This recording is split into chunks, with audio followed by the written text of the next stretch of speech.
Hello students, welcome to the next learning center. I'm your botany teacher, Princy Sharma.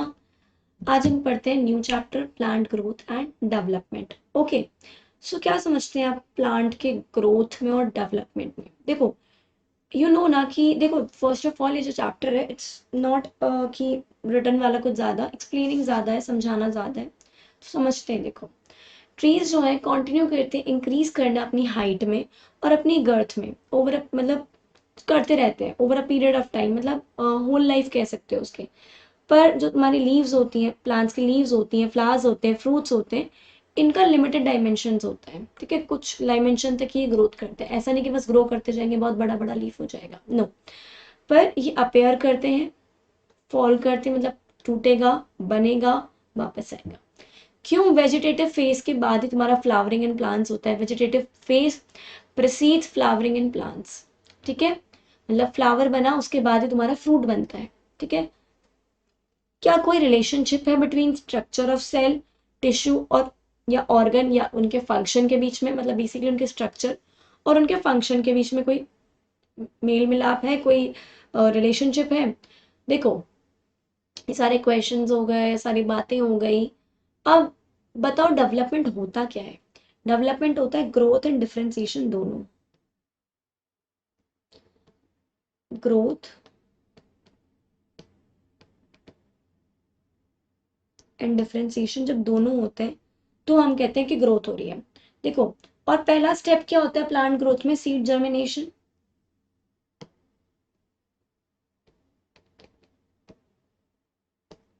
First step क्या होगा? Seed germination. Okay, got it. Seed germination होगा. अब जो तुम्हारा seed germinate करता है वो कब करता है? देखो, I just don't need to write all this कि हाँ क्या हो रहा है, क्योंकि सब चीज तुम पहले पढ़ चुके हो. It's just a revision kind of thing, या फिर इसका इंट्रोडक्टरी पार्ट में. देखो, तो तुम्हारा जो सीड जर्मिनेशन होता है वो कब होता है? जब तुम्हारी फेवरेबल कंडीशंस होती हैं ताकि तुम्हारी ग्रोथ हो सके, तुम्हारा सीड जर्मिनेट कर सके इन्वायरमेंट में. अगर तुम्हारी फेवरेबल कंडीशंस नहीं है, वो एब्सेंट है, फेवरेबल कंडीशंस जो है एब्सेंट है, तो क्या होगा? ग्रोथ नहीं होगी और ग्रोथ सस्पेंड हो जाएगी. और जैसे ही तुम्हारी फेवरेबल कंडीशंस वापस आएंगी, बेटर कंडीशंस वापस आएंगी, तो वो ग्रोथ हो जाएगी भाई. ग्रोथ रिज्यूम हो जाएगी. Seed resumes metabolic activities and growth take place. ठीक है, अब देयर सम फैक्टर्स जो तुम्हारी ग्रोथ को अफेक्ट करेंगे या कंट्रोल करेंगे उनके डेवलपमेंटल प्रोसेसेस में. ठीक है, ये जो फैक्टर्स हैं वो तुम्हारे इंट्रिंसिक भी हो सकते हैं, इंटरनल, और एक्सट्रिंसिक भी हो सकते हैं, एक्सटर्नल. ठीक है, अब देखो नेक्स्ट क्या है. जो तुम्हारी ग्रोथ होती है वो मोस्ट फंडामेंटल और कॉन्स्पिशियस करेक्टरिस्टिक है लिविंग बींग्स का, कि होनी भी है और बहुत ही इंपॉर्टेंट या बोल सकते हैं अलग टाइप का लिविंग बींग का करेक्टरिस्टिक होता है. ग्रोथ तुम्हारी इरिवर्सिबल परमानेंट इंक्रीज होती है साइज ऑफ द ऑर्गन में या उनके पार्ट्स में.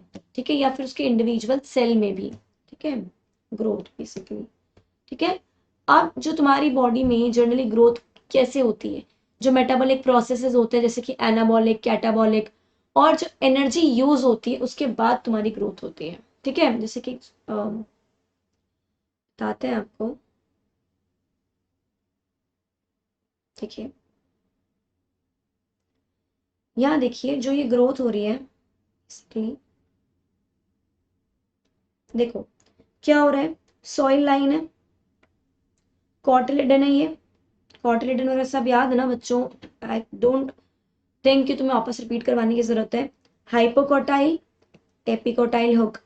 कॉटिलेडन्स ऊपर जा रहे हैं, एपिकोटाइल ऊपर स्टेम बना रहा है, हाइपोकोटाइल नीचे रूट्स के फॉर्म में आ रहा है.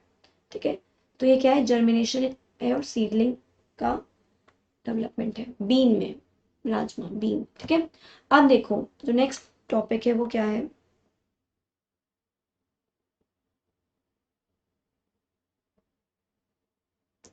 ओहो, देखो अभी हमारा नेक्स्ट टॉपिक क्या है इसमें, वो है प्लांट ग्रोथ, जो कि क्या है generally is indeterminate. Okay,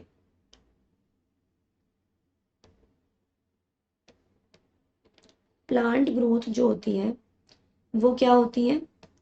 indeterminate होती है. ओके। देखो जो प्लांट ग्रोथ होती है ना बहुत ही यूनिक होती है। मैं यहाँ पे लिखने वाली हूँ चीज, ठीक है, आप समझिए एक बार में। प्लांट ग्रोथ जो होती है बहुत यूनिक होती है बिकॉज प्लांट्स जो होते हैं उनमें कैपेसिटी होती है अनलिमिटेड ग्रोथ के थ्रू आउट देयर लाइफ, जो लिविंग बींग्स में नहीं है, मतलब जो हम में नहीं है, जो एनिमल्स में नहीं है, प्लांट्स में है। ग्रोथ होती है थ्रू आउट देयर लाइफ, ठीक है। अब कैसे होती है, जो मेरिस्टेम प्रेजेंट होता है उनके अंदर, हमने पढ़ा था एपिकल लेटरल ये सब मेरिस्टेम पढ़े थे।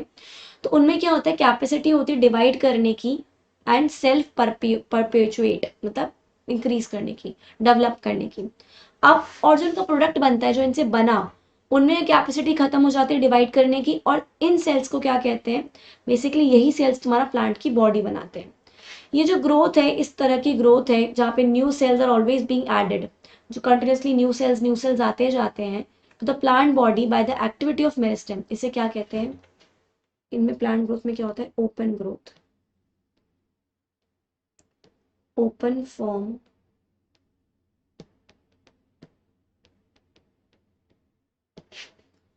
ओपन फॉर्म ऑफ ग्रोथ होता है जहाँ पे new cells always being added to plant body, ठीक है, बाय एक्टिविटी ऑफ मेरिस्टेम,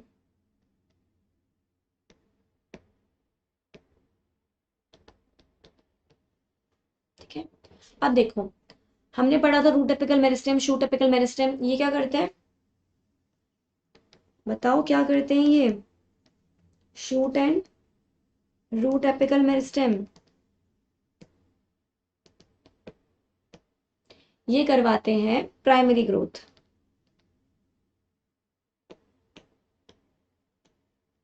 ठीक है। इसमें बेसिकली क्या होता है, एलोंगेशन होता है प्लांट्स का अलोंग देयर एक्सिस, देखिए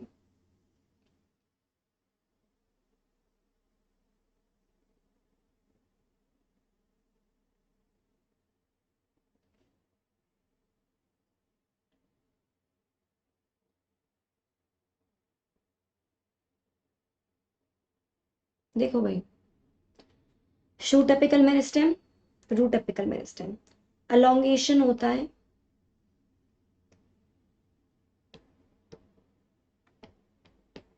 ठीक है, प्लांट्स का एलोंगेशन होता है एक्सिस के अराउंड। और यहाँ पे क्या है, वैस्कुलर कैम्बियम, ये वैस्कुलर कैम्बियम, ये क्या करवा रहे हैं, गर्थ इंक्रीज करवा रहे हैं, ठीक है। और ये जो वैस्कुलर कैम्बियम है, ये जो लेटरल मेरिस्टेम्स है, या कॉक कैम्बियम भी होता है, वो सब किसका फीचर होता है, डाइकॉट का, डाइकॉट एंड जिम्नो, ठीक है। यहाँ पे क्या है, लेटरल मेरिस्टेम्स, वैस्कुलर कैम्बियम, कॉक कैम्बियम, ठीक है। ये क्या करवा रहे हैं, गर्थ इंक्रीज करवा रहे हैं, increase in the girth of the organs. और बेसिकली इसमें क्या हो रहा है, ये जो है वो क्या है, सेकेंडरी ग्रोथ ऑफ प्लांट। ये सब चीजें हमने पढ़ी है एनाटॉमी वाले चैप्टर में, रिविजन है तुम्हारा सिर्फ ये, ठीक है। अब देखो जो ग्रोथ है वो मेजरेबल होती है, next topic is growth is measurable, measure कर सकते हो ग्रोथ को।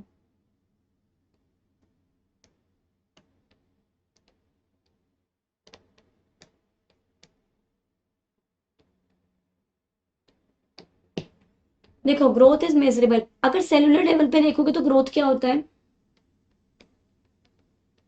हम्म, सेलुलर लेवल पे ग्रोथ होता है इंक्रीज किसका, अमाउंट प्रोटोप्लाज्म का,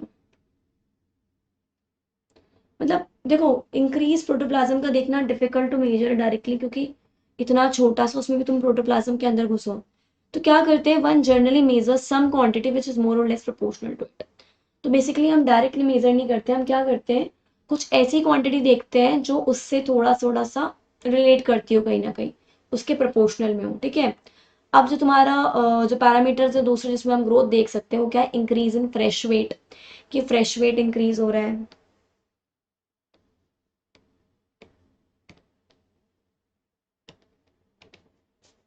ठीक है, ड्राई वेट इंक्रीज हो रहा है।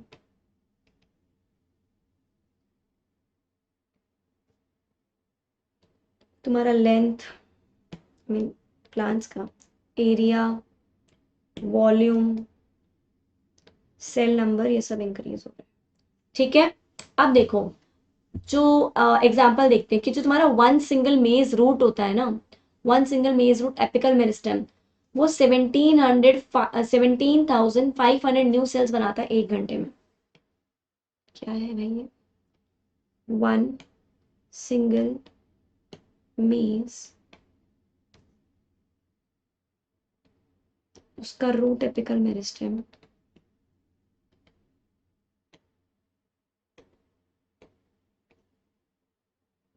क्या करता है? More than 17,500 new sales per hour. ठीक है, समझ में आई बात? वेरेस जो वाटरमेलन के होते हैं, ये मैं इसलिए बता रही हूँ कि ये आता है क्वेश्चन, एग्जाम्पल्स में से आएंगे क्वेश्चंस। जो वाटरमेलन होगा उसमें क्या होगा? इंक्रीज होगा साइज किसके? सेल्स का। सेल्स कितना? 3,50,000 टाइम्स। ठीक है, अब देखो इसमें तो क्या हुआ? सेल नंबर इंक्रीज हुआ। और इसमें क्या हुआ? साइज ऑफ सेल इंक्रीज हुआ। ठीक है, अब देखो जो तुम्हारा पोलन ट्यूब का ग्रोथ होता है ना, उसमें हम क्या देखते हैं कि कितना लेंथ बढ़ा है। और तुम्हारा जब डॉर्सी वेंट्रल लीव जो होती है, डाइकॉट लीव्स होती है, उसमें हम क्या देखते हैं कि सरफेस एरिया कितना बड़ा है। Just remember this, pollen tube में लेंथ देख रहे हैं, डाइकॉट लीफ में क्या देख रहे हैं? सरफेस एरिया देख रहे हैं। समझ में आई चीज? अब देखो phases of growth, different different phases of growth होते हैं।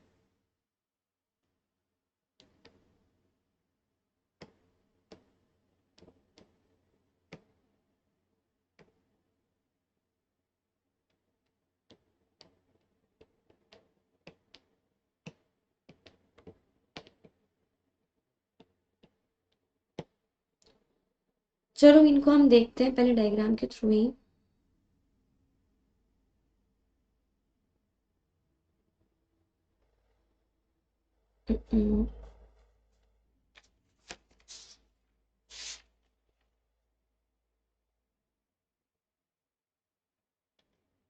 ये चीज यहाँ पे भी लिखी हुई थी डायग्राम में।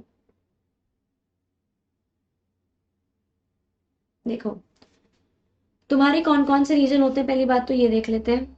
वो होते हैं मेरिस्टेमेटिक, मेरिस्टेमेटिक, elongation, मैचुरेशन। ठीक है, ये सब होते हैं। अब देखो जो ये चीज हम पढ़ चुके हैं ऑलरेडी, जब हमने मॉर्फोलॉजी में पढ़ा है रूट्स के लिए, तो मैं तुम्हें यहाँ पे सिर्फ थोड़ा सा बता रही हूँ, ब्रीफ कर रही हूँ कि जो तुम्हारे कॉन्स्टेंटली डिवाइडिंग सेल्स होते हैं किस में होते हैं? मेरिस्टेमेटिक सेल्स में होते हैं। ये रूट एपेक्स में भी होते हैं, शूट एपेक्स में भी होते हैं। Meristematic phase of growth. ठीक है, इनके जो सेल्स होते हैं प्रोटोप्लाज्म में रिच होते हैं, rich in protoplasm. Large conspicuous nuclei होती हैं। चलो यार लिख ही देते हैं।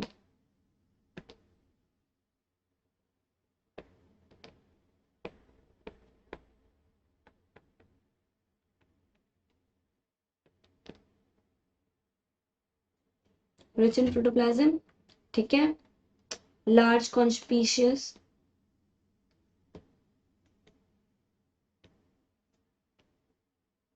न्यूक्लियाई।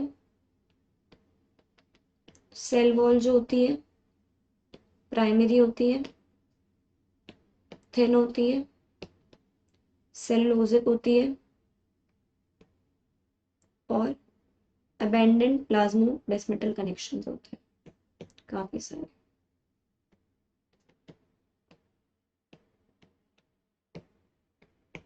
ठीक है, rich in protoplasm, large conspicuous nucleus, cell wall primary, ठीक है, thin cellulose, abundant plasmodesmatal connections. Okay, अब जो इसके ऊपर वाला जोन है वो क्या है? एलोंगेशन, मतलब प्रॉक्सिमल। इसके आगे वाला जो जोन होगा वो क्या होगा? आपका एलोंगेशन। अब इसमें क्या होता है तुम्हारा increase वैक्यूलेशन,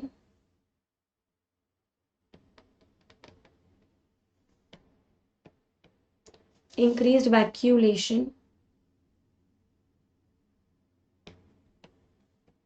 cell enlargement, new cell wall deposition,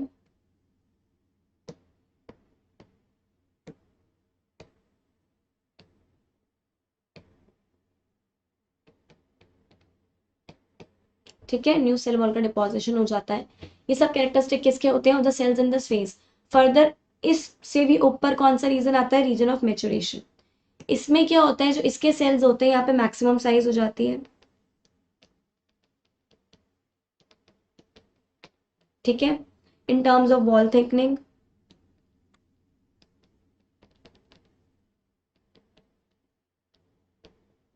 और प्रोटोप्लाज्मिक मॉडिफिकेशंस।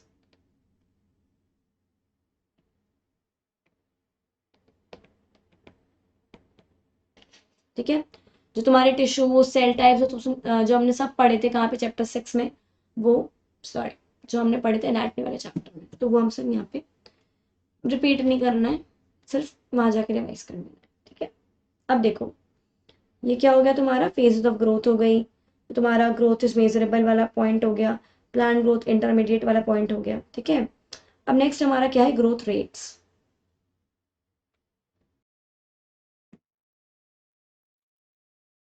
देखो, अब जो नेक्स्ट टॉपिक है हमारा वो क्या है, ग्रोथ रेट्स। जो ग्रोथ रेट्स होती हैं आपकी वो मतलब जो ग्रोथ होती है प्लांट की, ठीक है, वो क्या होता है कि इंक्रीज ग्रोथ पर यूनिट टाइम की, पर्टिकुलर टाइम में कितना ग्रोथ हुआ है। तो वो आपके क्या हो सकता है, मैथमेटिकली देखोगे तो वो आपका अर्थमेटिक भी हो सकता है, ज्योमेट्रिक भी हो सकता है। ठीक है, देखिए,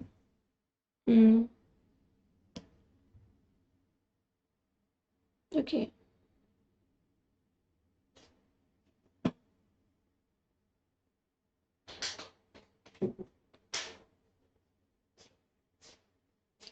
सी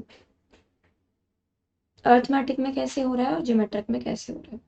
अर्थमेटिक में लग रहा है कि एक सेल है, उससे दूसरा सेल आपने यहाँ पे ये बना, ठीक है, ये एक सेल है, इनसे ये ऐसा का ऐसा ही रहा, और दूसरे सेल से दो बना, ये अब ऐसा ही रहा, और इनसे दूसरे सेल बने। ठीक है, बेसिकली एक से जब दो बन रहा है तो जो दूसरा सेल है वो प्रोलिफरेट कर रहा है आगे, ठीक है, और एक सेल वैसा का वैसा ही रह रहा है, सेम रह रहा है, सेम यहाँ पास ऑन हो रहा है, तो अर्थमेटिक। और ज्योमेट्रिक में क्या है, जो हमारा होता है एक से दो, दो से चार, चार से ऐसे आठ करके आगे चल जाता है। ठीक है, और देखो ये जाइगोट कैसे डिवाइड करते हैं हमारा, वन से टू, टू से ये फोर, फोर से आगे, और ऐसे करके, तो geometric phase all cells divide. और एक पॉइंट पे ऐसा आता है कि सेल्स केपेबल ऑफ डिवीजन, जो डिवीजन कर सकते हैं, और सेल्स जो कि लूज कर जाते हैं कैपेसिटी डिवाइड करने की। ओके, अब देखो अर्थमेटिक ग्रोथ में क्या होता है, कहाँ पे होती है अर्थमेटिक ग्रोथ में, माइटोटिक सेल डिवीजन।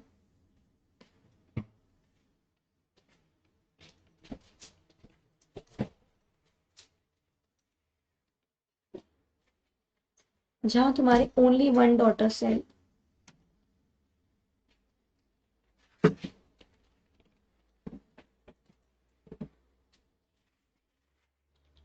कंटिन्यू करता है टू डिवाइड, एंड जो सेकंड वन है वो डिफरेंशिएट कर रहा होता है।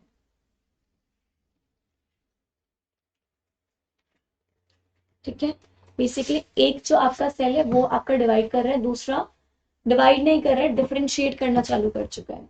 ठीक है, अगर तुम ऐसे प्लॉट करो, मतलब सिंपलेस्ट एक्सप्रेशन दो उसका अर्थमेटिक ग्रोथ का, तो कैसे होगा, देखो, हाँ इसका एग्जाम्पल जो बेसिकली,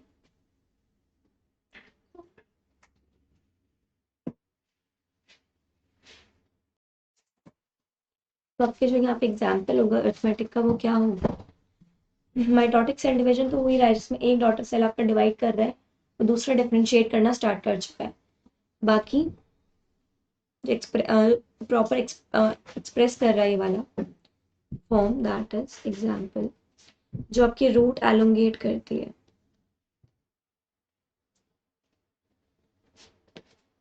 एट कांस्टेंट रेट, ठीक है। अगर आप इसका एक्सप्रेशन देखेंगे तो क्या होगा, मतलब मैथमेटिकली अगर हम इसको एक्सप्रेस करें तो L T L0 plus R T, जिसमें एल टी वो क्या होता है, लेंथ एट टाइम टी, ये लेंथ एट टाइम 0, और ये क्या है, ग्रोथ रेट या अलोंगेशन पर यूनिट टाइम, कितना अलोंगेट कर रहा है कितने टाइम में।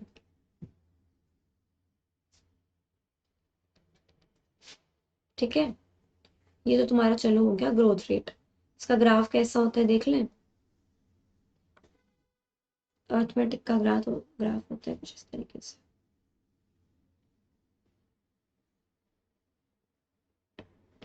यहाँ पे टाइम होता है, कितने टाइम में कितना ग्रोथ हो रहा है, ठीक है।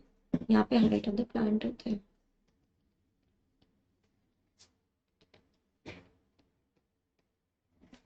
देखो इस पर्टिकुलर टाइम पे कुछ हाइट था या फिर हाइट था, ठीक है, फिर ग्रो किया, मतलब पर्टिकुलर पॉइंट्स पे ग्रो करता गया। एक एलोंगेशन कितना हो रहा है कितने टाइम में, वो सब उसके अकॉर्डिंग। अब देखो let us now see what happens in geometrical growth, कि ज्योमेट्रिकल ग्रोथ में क्या होता है। अब ज्योमेट्रिकल ग्रोथ वाला देखते हैं। देखो मोस्ट सिस्टम्स में क्या होता है, इनिशियल ग्रोथ होती है स्लो होती है, ठीक है, लैग फेज होता है, initial lag phase and increases rapidly thereafter, तो वो आपका ज्योमेट्रिक वाला होता है। क्या होता है इसमें, इनिशियल ग्रोथ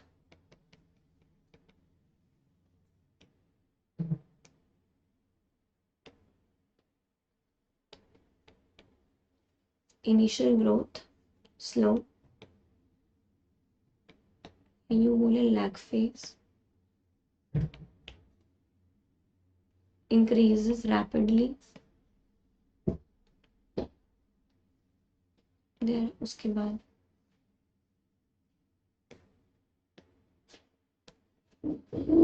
ठीक है रैपिडली इंक्रीज करता है एक्सपोनेंशियल रेट पे। वहाँ वो अर्थमेटिक था, यहाँ ये एक्सपोनेंशियल रेट पे इंक्रीज कर रहा है, लॉग फेज जो कहेंगे हम इसे, लॉग और एक्सपोनेंशियल फेज।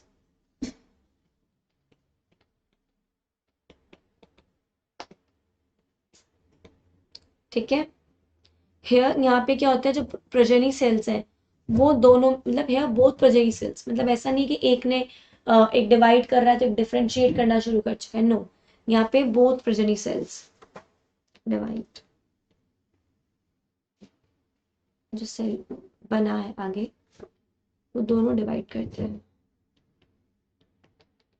ठीक है, और करता ही रहता है, आगे चलता रहता है इसका डिवाइड, 1 से 2, 2 से 4, 4 से 8 ऐसे करके। अब जो इनमें आपका होता है वो क्या होता है, लिमिटेड न्यूट्रन सप्लाई होती है, अगर लिमिटेड न्यूट्रन सप्लाई तुम रखोगे तो जो ग्रोथ है वो स्लो डाउन कर जाएगी, जिससे क्या आएगा, स्टेशनरी फेज आएगा। देखो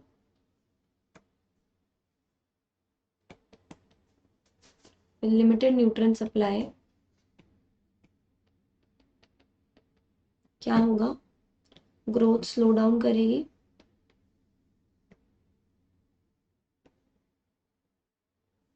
जिससे कि क्या आएगा, स्टेशनरी फेज आएगा।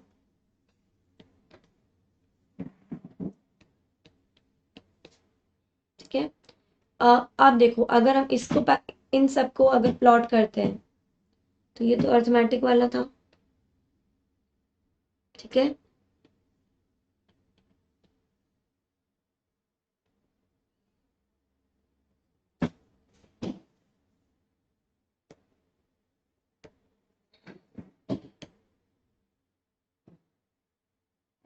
ज्योमेट्रिक में होगा ये ऐसे।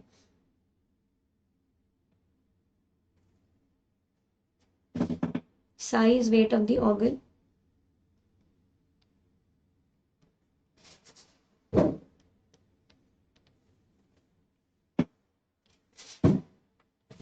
टाइम,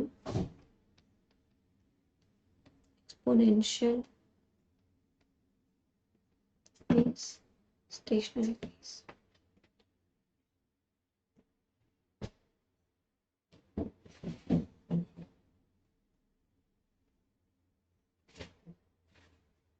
ओके, एक्सपोनेंट और हाँ सॉरी, लैग फेज स्टार्टिंग में जो स्लो फेज था हमारा, फिर उसके बाद रैपिड ग्रोथ हुआ तो exponential phase,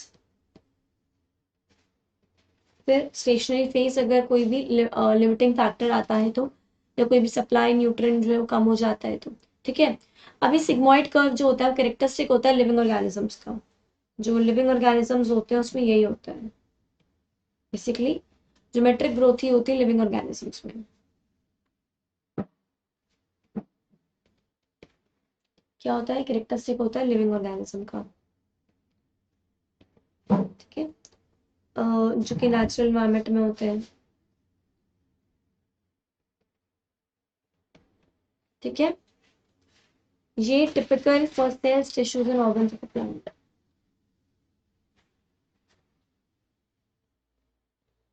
for sale tissues, for sales tissues organs. ठीक है, जो यूजुअली होता है। ठीक है, समझ में आ गई चीज। अब इनमें जो होगा, जो मैथमेटिकल जो एक्सप्रेस होगा या जिस तरीके से उसे लिखा जाएगा एक्सपोनेंशियल ग्रोथ का, वो कैसे होगा। ये क्या है, फाइनल साइज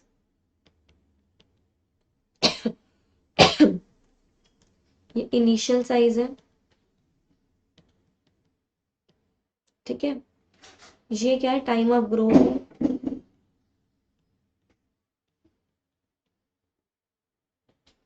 ई क्या है, बेस ऑफ नेचुरल एल्गोरिथम।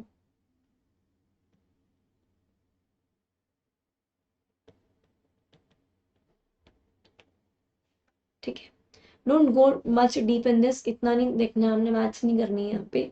पर ये देख लो कि जो अर्थमेटिक है उसके लिए क्या है, L T is equals to L nought plus R T.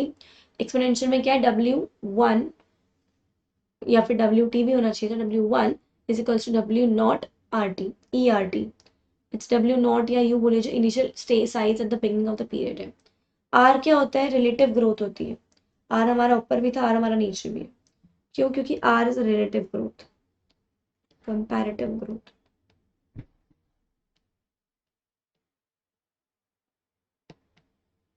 ठीक है, कैसे देख सकते हैं इसे, एबिलिटी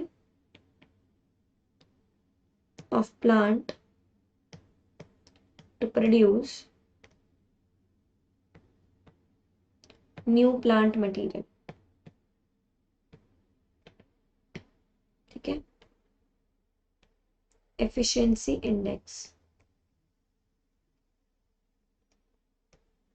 ठीक है, तो इसे क्या बोला जाता है, एफिशिएंसी इंडेक्स बोला जाता है। हेंस जो फाइनल साइज होता है of W one plant depends on the initial size. Relative मतलब कि कंपेरेटिवली, कि स्टार्टिंग में कितना था और बाद में कितना हो गया। वो अगर आप देखोगे, जितना ज्यादा आपका स्टार्टिंग वाला होगा, डब्ल्यू नॉट ऑफ जितना आपका ज्यादा होगा, उतना ही आपका आगे वाला साइज और बढ़ जाएगा। आने वाला जो रिलेटिवली स्टार्टिंग बड़ा साइज, तो बड़ा बाद में भी बड़ा हो रहा है, वो छोटा है पहले स्टार्टिंग में तो छोटा ऐसे ही करके बड़ा हो रहा है। ठीक है, ये चीजें होती हैं। अब देखो, जो हमने अर्थमेटिक में देखा था उसमें क्या है, इनिशियल तो कुछ पर्टिकुलरली है, उसके बाद वो एड ऑन कर रहा है, प्लस के फैक्टर्स में आ रहा है या मल्टीप्लीकेशन के फैक्टर में आ रहा है। ठीक है, प्लस के फैक्टर में अगर 5 बढ़ाओगे तो 5 बढ़ जाएगा। ठीक है, यहाँ पे मल्टीप्लाई होगा, तो इनिशियली अगर 5 था तो 5 5 से 25, और इनिशियली अगर 10 था तो 10 5 जा तो 50 हो जाएगा, 25 हो जाएगा। दिखाते हैं, जैसे कि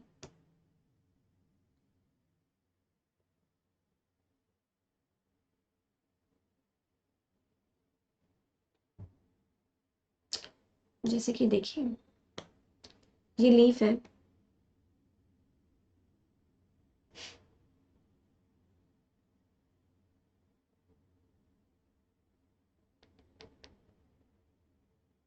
ठीक है, यहाँ ये लीफ है, इसका ग्रोथ हुआ,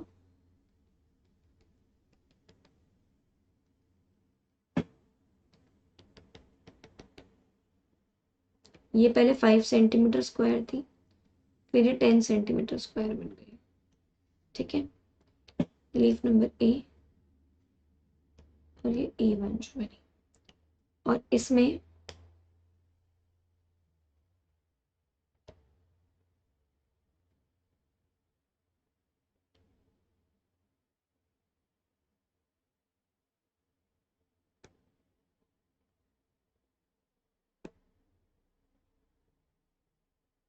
ये वाली लीफ क्या है, 10 सेंटीमीटर है ऑलरेडी,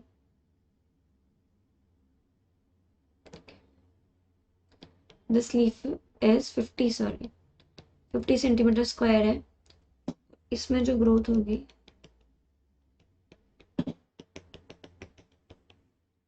इससे क्या बन जाएगी 55 सेंटीमीटर स्क्वायर, ठीक है। ये जो बेसिकली किस चीज का कंपैरिजन है, ये एब्सोल्यूट एंड रिलेटिव ग्रोथ,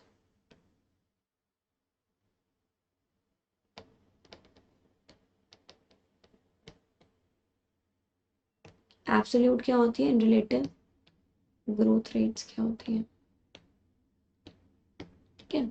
जो दोनों लीव्स है ए बी, उनके पास इंक्रीज किया अपने आप को 5 सेंटीमीटर स्क्वायर से, ठीक है, in a given time to produce A1 and B1 leaves, दोनों में 5 का ही चेंज आया है। अब देखो क्वांटिटेटिव कंपैरिजन करते जब between the growth of living system can be also be made in 2 ways। Quantitative comparison कैसे कर सकते हो, 2 तरीके से, measurement and comparison of the total growth पर unit time is called absolute growth rate. देखो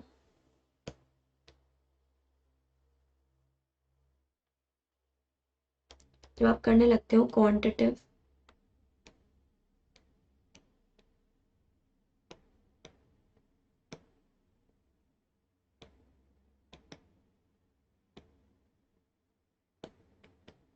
quantitative comparisons between growth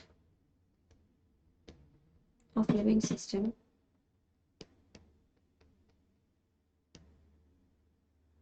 ठीक है, 2 ways में।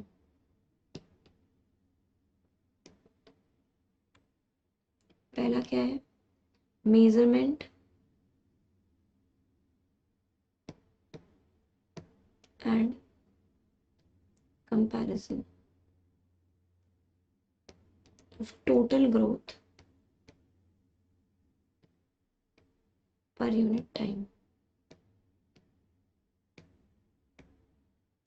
इससे क्या बोला जाएगा, एब्सोल्यूट ग्रोथ रेट, ठीक है। ये जो मेजरमेंट हो रहा है, जो कंपैरिजन हो रहा है टोटल ग्रोथ का, ठीक है, कि इतना था और ये इतना हो गया, कि टोटल ग्रोथ कितनी हुई है, कि जैसे हमने ऊपर देखा कि टोटल ग्रोथ जो है 5 सेंटीमीटर स्क्वायर हुई है, चाहे वो 5 सेंटीमीटर स्क्वायर वाली लीफ में हो या 50 सेंटीमीटर स्क्वायर वाली लीफ में, वो दोनों ही 5 सेंटीमीटर बड़ी है, तो एब्सोल्यूट ग्रोथ की बात की जा रही है। और अगर तुम्हारा जो ग्रोथ है, ठीक है, ग्रोथ ऑफ गिवन सिस्टम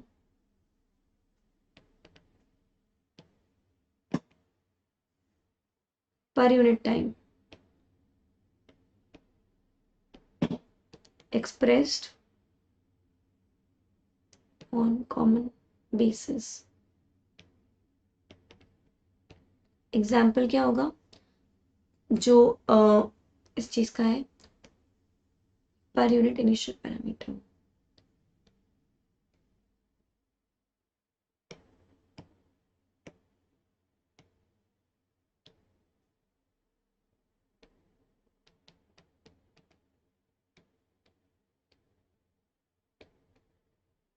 इसको क्या बोला जाता है, relative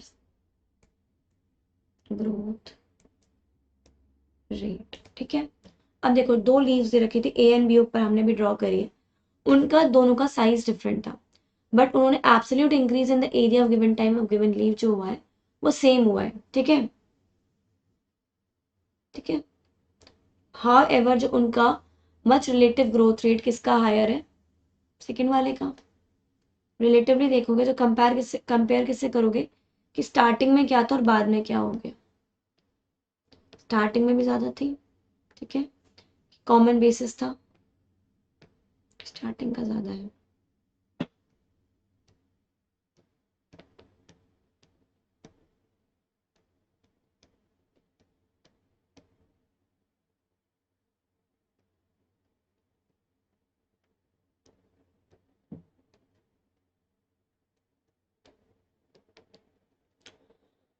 okay, the growth of the क्या given system per unit time expressed on a common basis, एक कॉमन बेसिस के according per unit initial parameter के, इनिशियल पैरामीटर क्या है बाद में क्या होगा, ठीक है, रिलेटिव ग्रोथ रेट। अब देखते हैं कंडीशंस फॉर ग्रोथ, क्या क्या चीजें हैं जो अफेक्ट कर सकती हैं आपकी ग्रोथ को।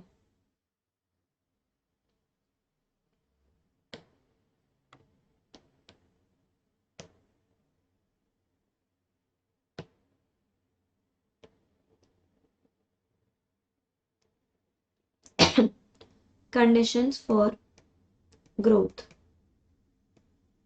देखो आपको ही पता है, वाटर हो गया, हमने पहले लिमिटिंग फैक्टर्स पढ़े थे कि भाई फोटोसिंथेसिस के थे, sorry, but still conditions for growth में भी कुछ चीज़ें ऐसी होती है, जैसे वाटर हो गया, ऑक्सीजन हो गया, न्यूट्रंस हो गए, सब असेंशियल होते हैं, एलिमेंट्स होते हैं, असेंशियल एलिमेंट्स होते हैं ग्रोथ के, ठीक है। अब प्लांट सेल जो करता है, ग्रो करता है in size by cell enlargement which in turns require water, क्यों? क्योंकि प्रोटोप्लाज्म में इंक्रीज कर रहा है बेसिकली वहाँ पे। तो प्लांट सेल को अगर ग्रो करना है साइज में, सेल एनलार्जमेंट करना है, तो क्या करना पड़ेगा, रिक्वायर करना पड़ेगा वाटर, ठीक है। और जो मैक्सिमम पार्ट होता है प्रोटोप्लाज्म में वो वाटर होता है। अब देखो जो टर्जिडिटी होती है सेल की, वो क्या करती है, हेल्प करती है एक्सटेंशन ग्रोथ की, तुम्हारा एक्सटेंशन करवा दिया, ठीक है, ग्रोथ को। तो वाटर बेसिकली क्या कर रहा है,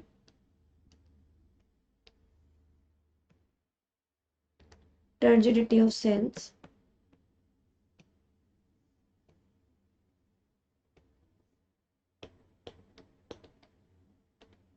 एक्सटेंशन ग्रोथ करवा रहे हैं, ठीक है। थस प्लांट ग्रोथ में thus plant growth and further development वो क्या होता है, इमीडिएटली लिंक्ड होता है, कि तुम्हारा जो प्लांट ग्रोथ होगा और तुम्हारा जो डेवलपमेंट होगा वो दोनों लिंक्ड है, ठीक है। किससे लिंक्ड है, water status of the plant से। जितना वाटर होगा उतना ग्रोथ हो पाएगा, फिर डेवलपमेंट हो पाएगा। तो टर्जिडिटी ऑफ सेल्स और एक्सटेंशन ग्रोथ किसके ऊपर डिपेंड कर रहा है, वाटर के ऊपर, इस तरीके से। अब देखो वाटर में साथ साथ और क्या होता है, एंजाइमेटिक एक्टिविटीज होती हैं। एंजाइमेटिक एक्टिविटीज होती हैं जो नीडेड होती हैं ग्रोथ के लिए, वो भी तुम्हारे वाटर के प्रेजेंस में होगा। ऑक्सीजन क्या कर रहा है, पूरा रेस्पिरेशन चैप्टर पढ़ के आ गए हम, ठीक है।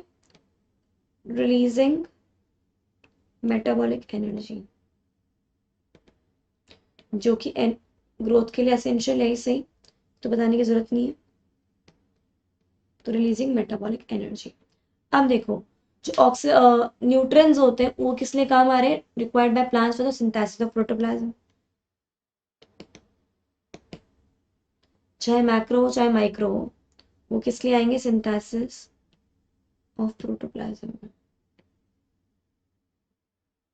ठीक है। और ये क्या होता है, सोर्स ऑफ एनर्जी भी होते हैं, ओके। अब देखो साथ ही साथ में क्या होता है, जो एवरी प्लांट ऑर्गेनिज्म होता है वो एक ऑप्टिमम टेम्परेचर पे काम करता है जो उसके लिए सूटेड है। ऑप्टिमम टेम्परेचर भी होता है और भी चीजें होती हैं, optimum pH and all that, but optimum temperature होता है बेसिकली, अभी याद, जिसपे तुम्हारा जो प्लांट है वो ग्रोथ करते हैं।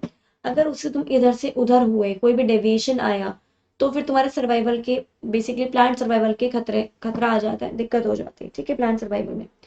इन्वायरमेंटल सिग्नल सच जैसे कि लाइट हो गया, ग्रेविटी हो गया, ये भी आपका अफेक्ट करते हैं बेसिकली किसको, ग्रोथ को। सर्टेन फेजेस जो हो गए आपके ग्रोथ में, उन सब चीज़ों को हम देखेंगे कैसे कैसे कर रहे हैं।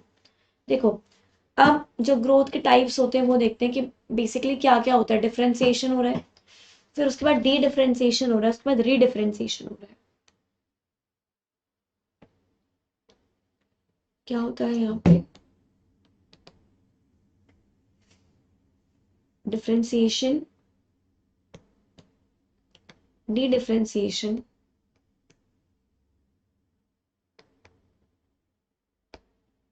और रीडिफरेंशिएशन।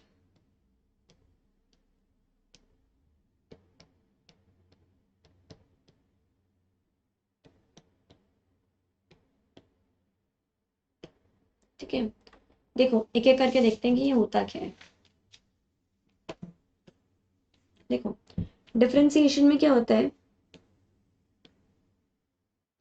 जो सेल्स होते हैं वो डिराइव होते हैं रूट एपिकल मेरिस्टेम से, शूट एपिकल मेरिस्टेम से।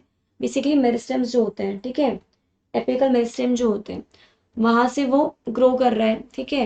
एंड कैम्बियम डिफरेंशिएट, बेसिकली वो तो ग्रोथ कर रहे हैं, वो डिवाइड कर रहे हैं continuously. Cell derive from root apical and shoot apical meristem जो डिवाइड कर रहे थे, एंड वो उनका जो कैम्बियम है, मतलब जो आगे जाके कैम्बियम है, ऐसा नहीं कि उसी से कैम्बियम बन रहा है, कैम्बियम जो डिफरेंटिंग वेस्कुलर कैम्बियम, कॉक कैम्बियम, ये क्या करती है, डिफरेंशिएट करना स्टार्ट कर देते हैं।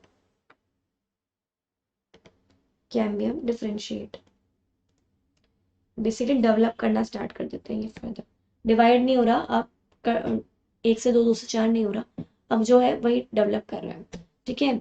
इन मेच्योर करता है परफॉर्म करने के लिए स्पेसिफिक फंक्शंस।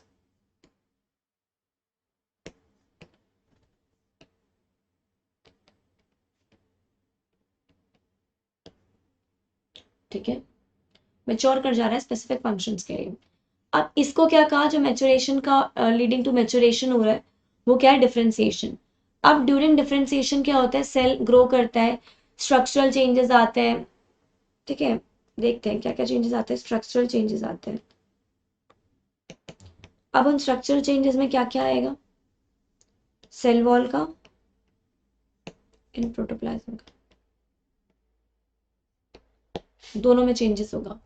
और साथ साथ में इससे क्या होगा, strong elastic lignocellulosic secondary cell walls बनेगी। हमने पहले भी देखा है कि सेल वॉल में चीजें चेंज होती हैं, डेवलप करता है very strong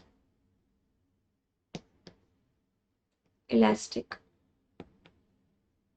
लिग्नोसेलुलोजिक secondary cell wall, किस लिए, to carry water to long distance, चाहे under extreme tension, even under extreme tension.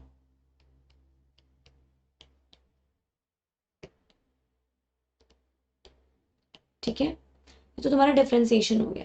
अब देखो प्लांट्स में क्या होता है, बहुत ही इंटरेस्टिंग फिनोमिना है कि जो लिविंग डिफरेंशिएटेड सेल्स होते हैं, जो अभी अपनी कैपेसिटी लूज कर चुके हैं। देखो डिफरेंशिएशन चल रहा है तो चलता ही रहेगा, बट एक पॉइंट पर उसने आके अपना डिफरेंशिएशन की कैपेसिटी खत्म कर दिया, ठीक है। अब उसमें loss the capacity to divide first, उसने सबसे पहले अपना डिवाइड करने का कैपेसिटी बंद किया है, ठीक है।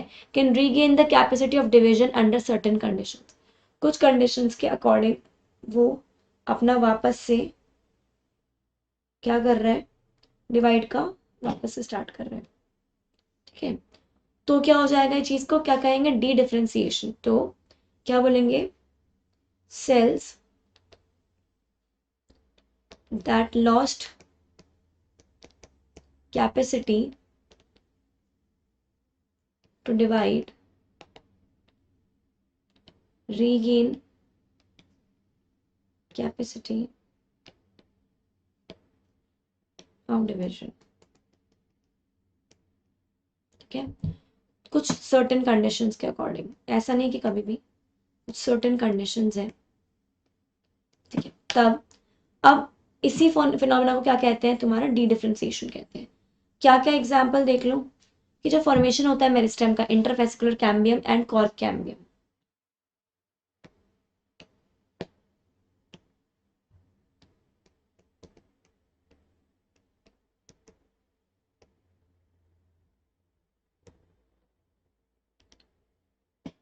इंटरफेसिकुलर कैम्बियम हो गया या कॉर्क कैम्बियम हो गया,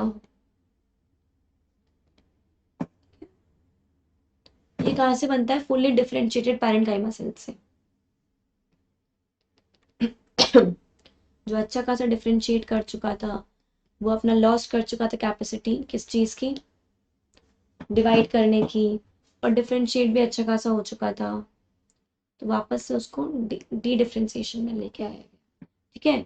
इस टाइम पे क्या होता है, जो तुम्हारा मेरिस्टेम हो गया है, टिश्यूज हो गए, ये डिवाइड करना स्टार्ट कर देते हैं और प्रोड्यूस करते हैं cells that once again lose the capacity to divide. वापस से अब देखो ये वाला again lose capacity to divide,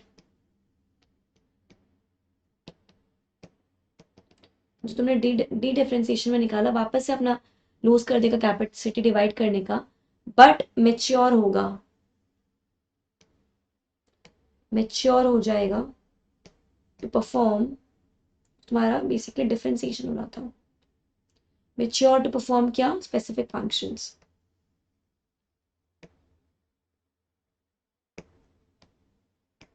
इससे क्या बोलेंगे, डी डिफरेंशिएशन। ठीक है, समझ में आई ये चीज कि डिफरेंशिएशन, डी डिफरेंशिएशन, रीडिफरेंशिएशन सब क्या हो रहा है। देखो हमने पहले पढ़ा कि जो ग्रोथ होती है प्लांट्स में वो ओपन होती है, वो इनडिटर्मिनेट भी हो सकती है और डिटर्मिनेट भी हो सकती है। कैसे कि जो डिफरेंशिएशन वाले प्लांट्स हैं, जो बेसिकली डिफरेंशिएटेड सेल्स हैं, वो ओपन है। क्यों? क्योंकि वो सेल और टिश्यू जहां से भी कर रहे हो, सेम मेरिस्टेम जहां से भी या फिर सेम मेरिस्टेम से भी निकल रहे हो, सेम मेरिस्टेम है उससे निकल रहे हैं, बट डिफरेंट डिफरेंट काम के लिए डिफरेंशिएट कर रहे हैं। किस अकॉर्डिंग कि उनका लोकेशन क्या है।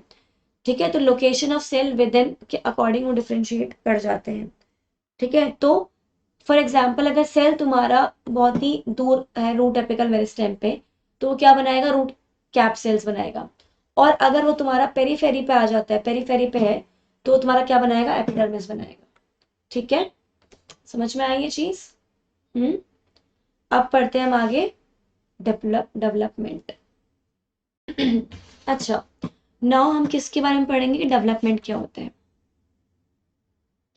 अब इतना हम ग्रोथ डेवलपमेंट ये सब कर रहे हैं, डेवलपमेंट में होता क्या है। देखो, जो सारे चेंजेस जो ऑर्गेनिज्म में होते हैं, जो उनकी पूरी लाइफ साइकिल में होते हैं, ठीक है, जर्मिनेशन ऑफ सीड से लेके सेनेसेंस तक, प्लांट्स की बात करी जा रही है, तो सीड्स के ग्रो करने से लेके उनके मरने तक, वो सब क्या है, डेवलपमेंट ही तो है।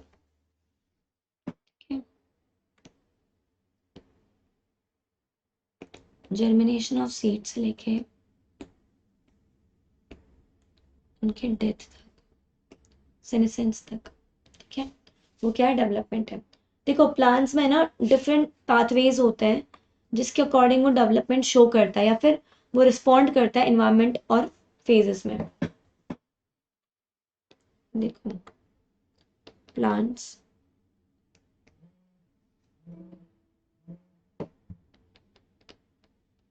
डिफरेंट पाथवेज होते हैं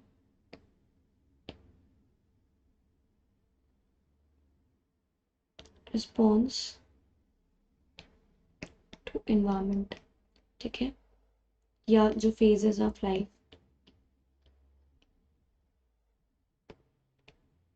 उसको लेके, ठीक है, तो डिफरेंट काइंड ऑफ स्ट्रक्चर्स बनाते हैं।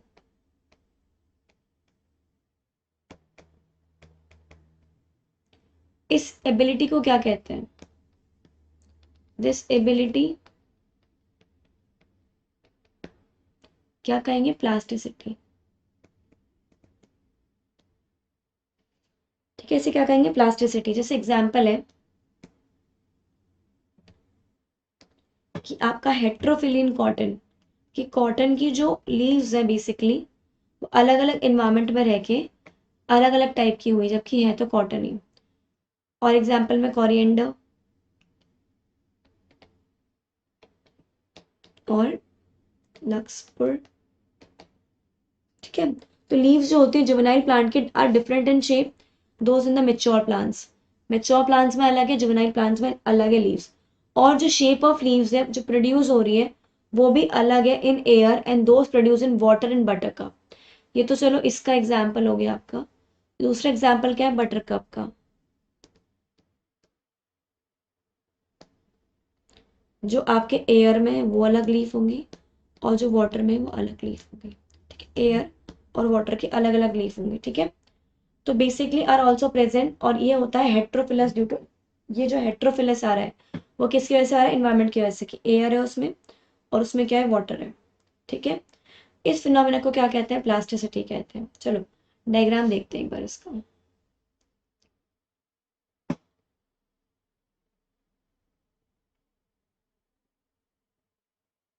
हम्म,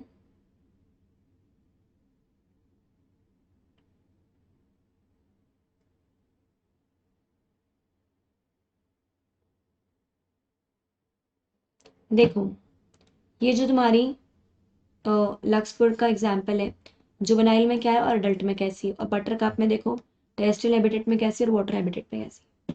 आया समझ में? कोई डाउट इसमें, कोई कंफ्यूजन इसमें? ठीक है। देखो तुम्हारी मेरिस्टेमेटिक एक यहाँ पे जो फ्लो चार्ट दे रखा है, एनसीईआरटी में चेक करिएगा कि मेरिस्टेमेटिक सेल में प्लाज्मेटिक ग्रोथ होती है, डिफरेंशिएशन होता है, ठीक है, उसके साथ साथ में एक्सपेंशन भी होता है, फिर मैचुरेशन भी होता है, एक सेल मेच्योर होता है, फिर सेनेसेंस आता है, ठीक है, फिर डेथ बेसिकली। और सेल डिवीजन का फेज कौन सा होता है? मेरिस्टेमेटिक सेल से लेके प्लाज्मेटिक ग्रोथ का होता है। अब देखो जो एक ग्रोथ होता है, डिफरेंशिएशन होता है, डेवलपमेंट होता है, सारे क्लोजली रिलेटेड इवेंट्स हैं, ये चीज मेरी सुनना, ठीक है। जो ग्रोथ होता है, डिफरेंशिएशन होता है, डेवलपमेंट होता है, वो क्या होते हैं? क्लोजली रिलेटेड इवेंट्स हैं, आपस में लिंक्ड है, ठीक है। डेवलपमेंट जो होता है तुम्हारा, वो क्या होगा? सम ऑफ ग्रोथ एंड डिफरेंशिएशन। तो बेसिकली डेवलपमेंट होगा, वो क्या होगा?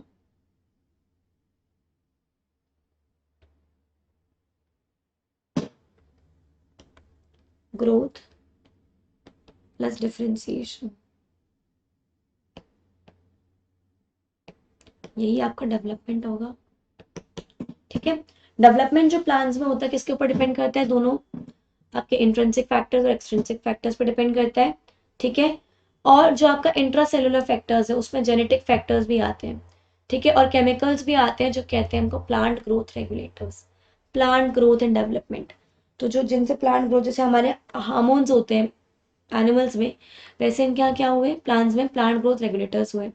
और जो एक्सटर्नल फैक्टर्स है उसमें क्या आएगा? लाइट आएगा, टेम्परेचर आएगा, वाटर, ऑक्सीजन, न्यूट्रिशन एक्सेट्रा, ठीक है। चलो let's read about the plant growth regulators now.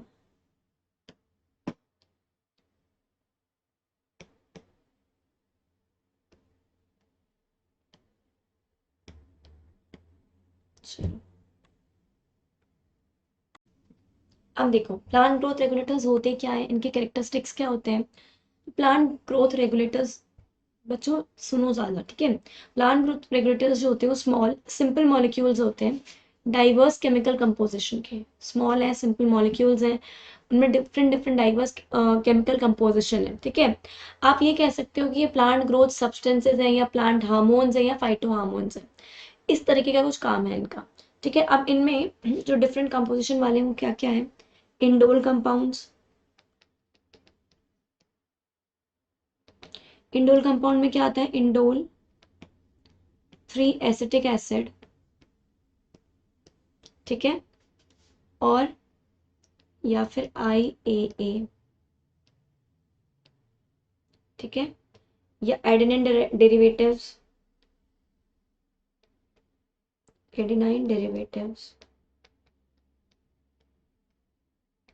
ठीक है, that is N6 furfuryl amino purine और काइनेटिन, ठीक है। अब derivatives of carotene, derivatives of carotenoids, जिसमें क्या आता है? एब्सिसिक एसिड, ABA, टर्पेंस, याद रखना ये सब चीजें, गिबरेलिक एसिड। अभी तक चैप्टर काफी इजी था, उसमें कुछ इतना लर्न करने का नहीं था, समझ लोगे तो आ जाएगा। यहाँ पे आता है थोड़ा दिक्कत लर्न करने में कि कौन सा वाला क्या कर रहा है, ठीक है। गैसेस में क्या है? इथाइलिन C2H4, ठीक है, समझ गए। अब देखो जो पीजीआर्स होते हैं वो दो दो पार्ट्स में डिवाइडेड होते हैं, दो टाइप्स के होते हैं, या फिर ये बोलिए ग्रोथ जो बेसिकली तुम्हारा ग्रोथ प्रमोट कर रहे हैं, ग्रोथ प्रमोटिंग, एक जो इनहिबिट कर रहे हैं। ग्रोथ प्रमोटिंग में क्या, कौन सी क्या प्रमोट कर रहे हैं? Cell division, cell enlargement, pattern formation,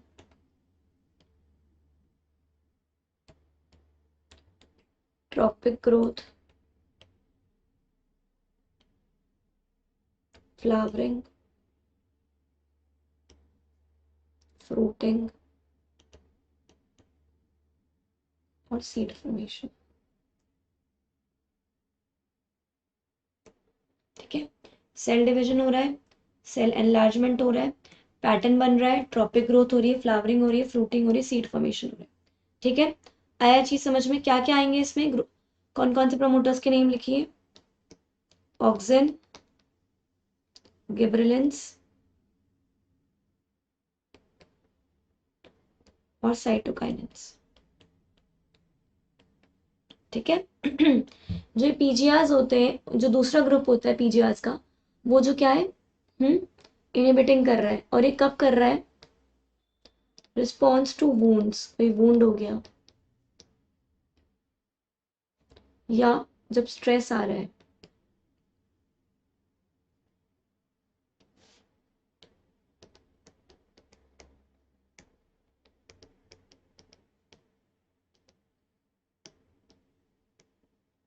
ठीक है, जब स्ट्रेस आ रहा है of biotic and abiotic origin का। ठीक है, जैसे कि डोमेंसी, उस टाइम पे इट्स वर्किंग, या एब्सिशन, उस टाइम पे इट्स वर्किंग। ठीक है, तो एग्जाम्पल देख लो इसके क्या क्या है। एब्सिसिक एसिड,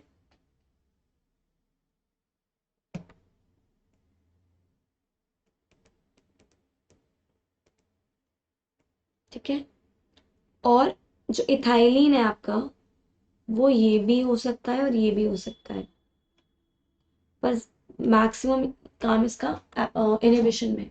ठीक है, अब तो चलो ये हो गए बच्चों। ये याद रखना कि इंडोल कंपाउंड्स में इंडोल 3 एसिटिक एसिड आ रहा है, एडेनिन डेरिवेटिव्स में N6 परफ्यूरल अमीनो प्यूरिन आ रहा है, काइनेटिन डेरिवेटिव्स ऑफ कैरोटेनॉइड्स में एब्सिसिक एसिड ABA आ रहा है, टर्पेंस में गिबरेलिक एसिड GA3 और गैसेस इथाइलिन C2H4 आ रहा है। ठीक है, अब देखते हैं कि प्लांट ग्रोथ रेगुलेटर्स की डिस्कवरी कैसे हुई, कहानी सुनते हैं इनकी।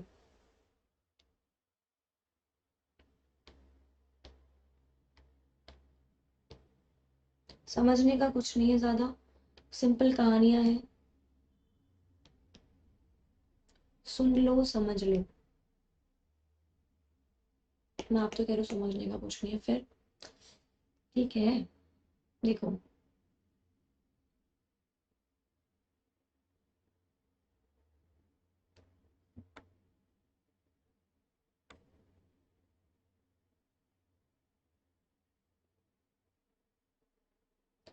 क्या हो रहा है ना यहाँ पे, इसमें ये जो एक्सपेरिमेंट है ऑक्सीजन के लिए किया था, पर पहले हम थ्योरी देखते हैं। देखो जो पांचों मेजर ग्रुप्स ऑफ हमने ये बोले, पीजीआरस बोले, उसमें क्या था ना, सबकी जो ये थी डिस्कवरी थी, वो एक्सीडेंटल है कि बस सडनली हो गई। जैसे देखो चार्ल्स डार्विन और उनके जो सन थे फ्रांसिस डार्विन, उन्होंने क्या ऑब्जर्व किया, जो कॉलेप्टाइल है, किसका? कैनरी ग्रास का। ये कैनरी, ये जो कॉलेप्टाइल है ये कैनरी ग्रास का है। ठीक है,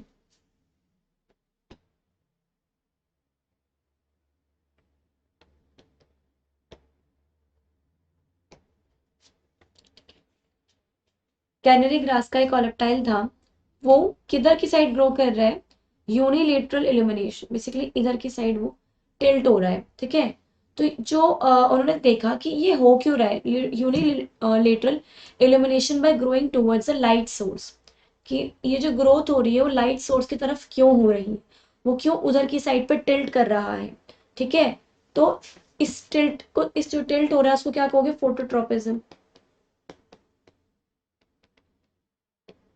ठीक है, तो बहुत एक्सपेरिमेंट्स के बाद पता पड़ा कि जो ये टिप ऑफ कॉलेप्टाइल है, बेसिकली यहाँ पे क्या प्रेजेंट होता है? Tip of coleoptile was site of transmittable influences that cause the bending of entire coleoptile. पूरा कॉलेप्टाइल का बेंडिंग करवाया, क्यों? क्योंकि टिप पे ऐसे इन्फ्लुएंस थे। तो बाद में जो FW वेंट करके थे, उन्होंने टिप ऑफ कॉलेप्टाइल से क्या निकाला? ऑक्सिन, और उन्होंने ओट सीडलिंग्स के निकाला था। हम यहाँ पे कैनेडी ग्रास का कर रहे थे। देखो जो फोटोट्रॉपिज्म हो रहा है यहाँ पे टिप ऑफ कॉलेप्टाइल पे,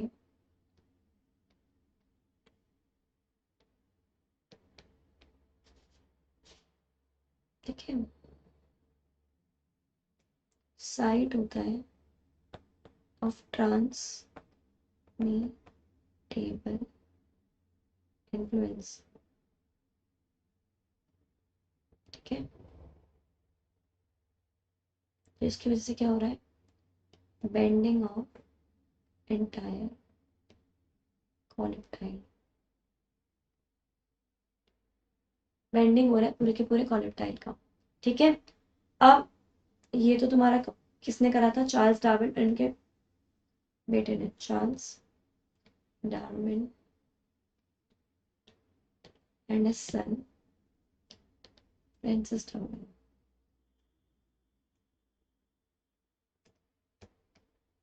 और उसके बाद F.W. वेंट ने क्या किया,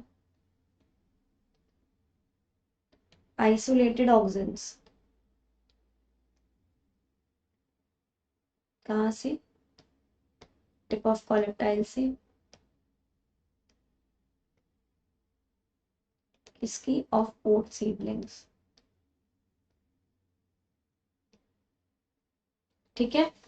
समझ में आई ये चीज? अब देखो ये तो सिर्फ ऑक्सिन की बात थी, और भी सारे हमने निकाले हैं, ठीक है। जैसे कि बकेन जो है फुलिश सीडलिंग, ठीक है, जो क्या करवा रहा है, डिजीज ऑफ राइस सीडलिंग करवा रहा है, ठीक है। वहां से क्या निकाला, गिबरेलिक एसिड निकाला। देखो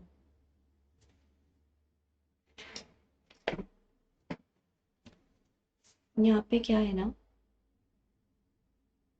देखो ये चीजें याद रखना कि क्वेश्चन फ्रेम होगा, इसलिए लिखा जा रहा है ये चीज। बकेन basically foolish seedling,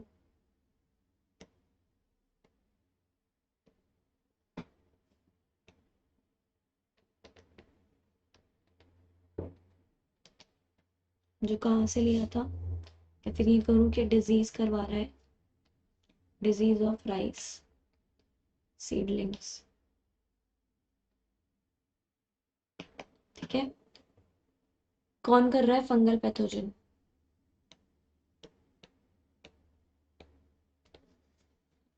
गिब्रेला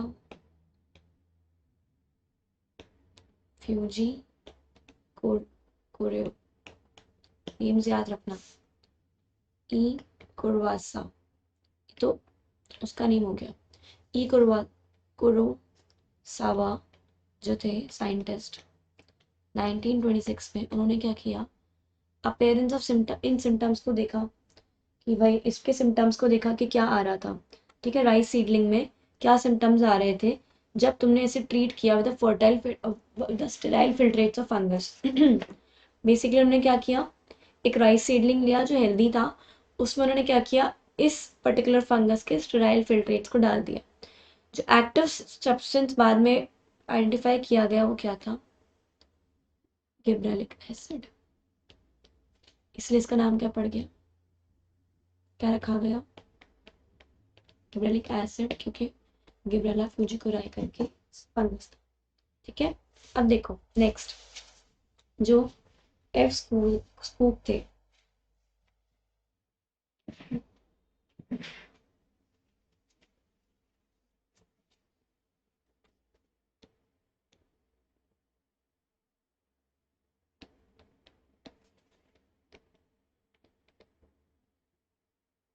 F scoop थे and is coworkers, main scientist का नेम ही आता है, कोवर्कर्स कोवर्कर्स होते रहते हैं, ठीक है। उन्होंने ऑब्जर्व किया कि जो इंटरनोडल सेगमेंट्स है, बेसिकली इंटरनोडल सेगमेंट्स है किसके,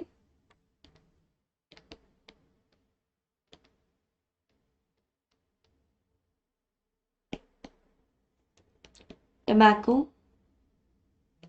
स्टेम्स के, ठीक है।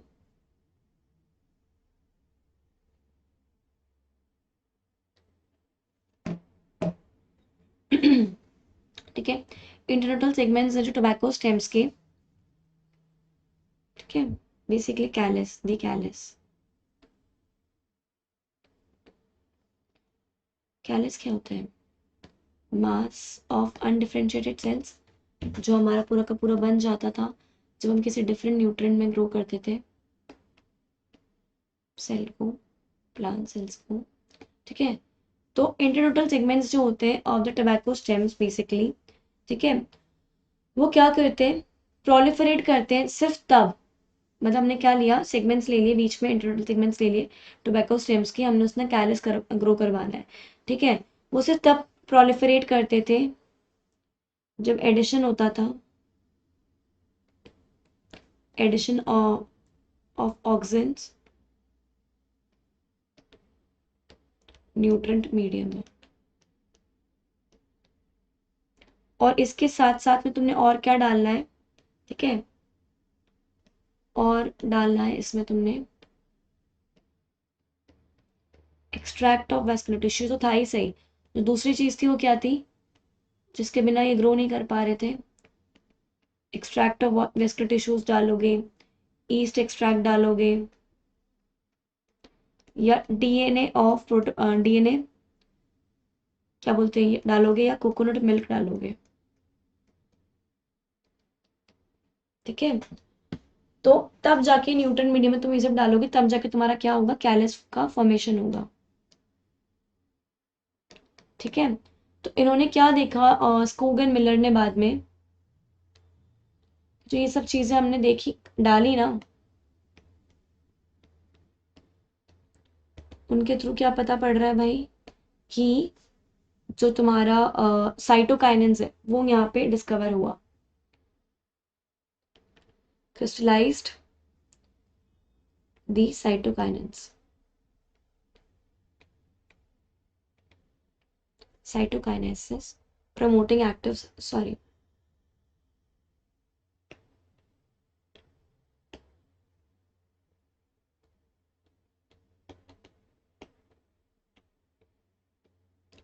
ठीक है, प्रमोटिंग साइटोकाइनेसिस को प्रमोट करने वाले एक्टिव सब्सटेंसेस थे, उन्होंने नेम दिया काइनेटिन, ठीक है, बट ये साइटोकाइनेंस भी नाम दिया जाता है इनको, ठीक है। इन्होंने तो काइनेटिन नाम दिया था उस टाइम पे man, this was the reason कि मैं बार बार साइटोकाइनेंस बोल रही थी, ठीक है। पर इन्होंने जो नेम दिया वो काइनेटिन था, ठीक है, और क्रिस्टलाइज किया उन्होंने क्या, साइटोकाइनेसिस को प्रमोट करने वाले एक्टिव सब्सटेंसेस। ओके, समझ में आ गई बात तुम्हारे, कि कहाँ कहाँ पे क्या क्या डिस्कवरी हुई है, ठीक है। ई कुर्सोवा ने क्या किया, स्कूगन मिलर ने क्या किया, एफ डब्ल्यू वेंट ने क्या किया, चार्ल्स डार्विन एंड उनके फ्रांसिस डार्विन उनके सन ने क्या किया, you have to remember all this, ठीक है। अब नेक्स्ट क्या हो रहा है, physiological effects of plant growth regulators.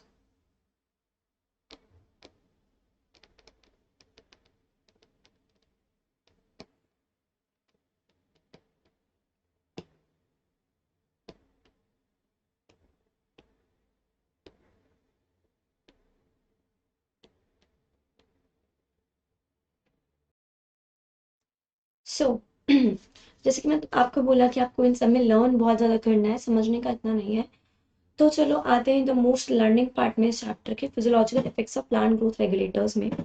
Auxins, auxins कहाँ से नेम निकला है, ऑक्सिन टू ग्रो, फर्स्ट कहाँ से आइसोलेट हुआ था, ह्यूमन यूरिन से, first isolated from the human urine.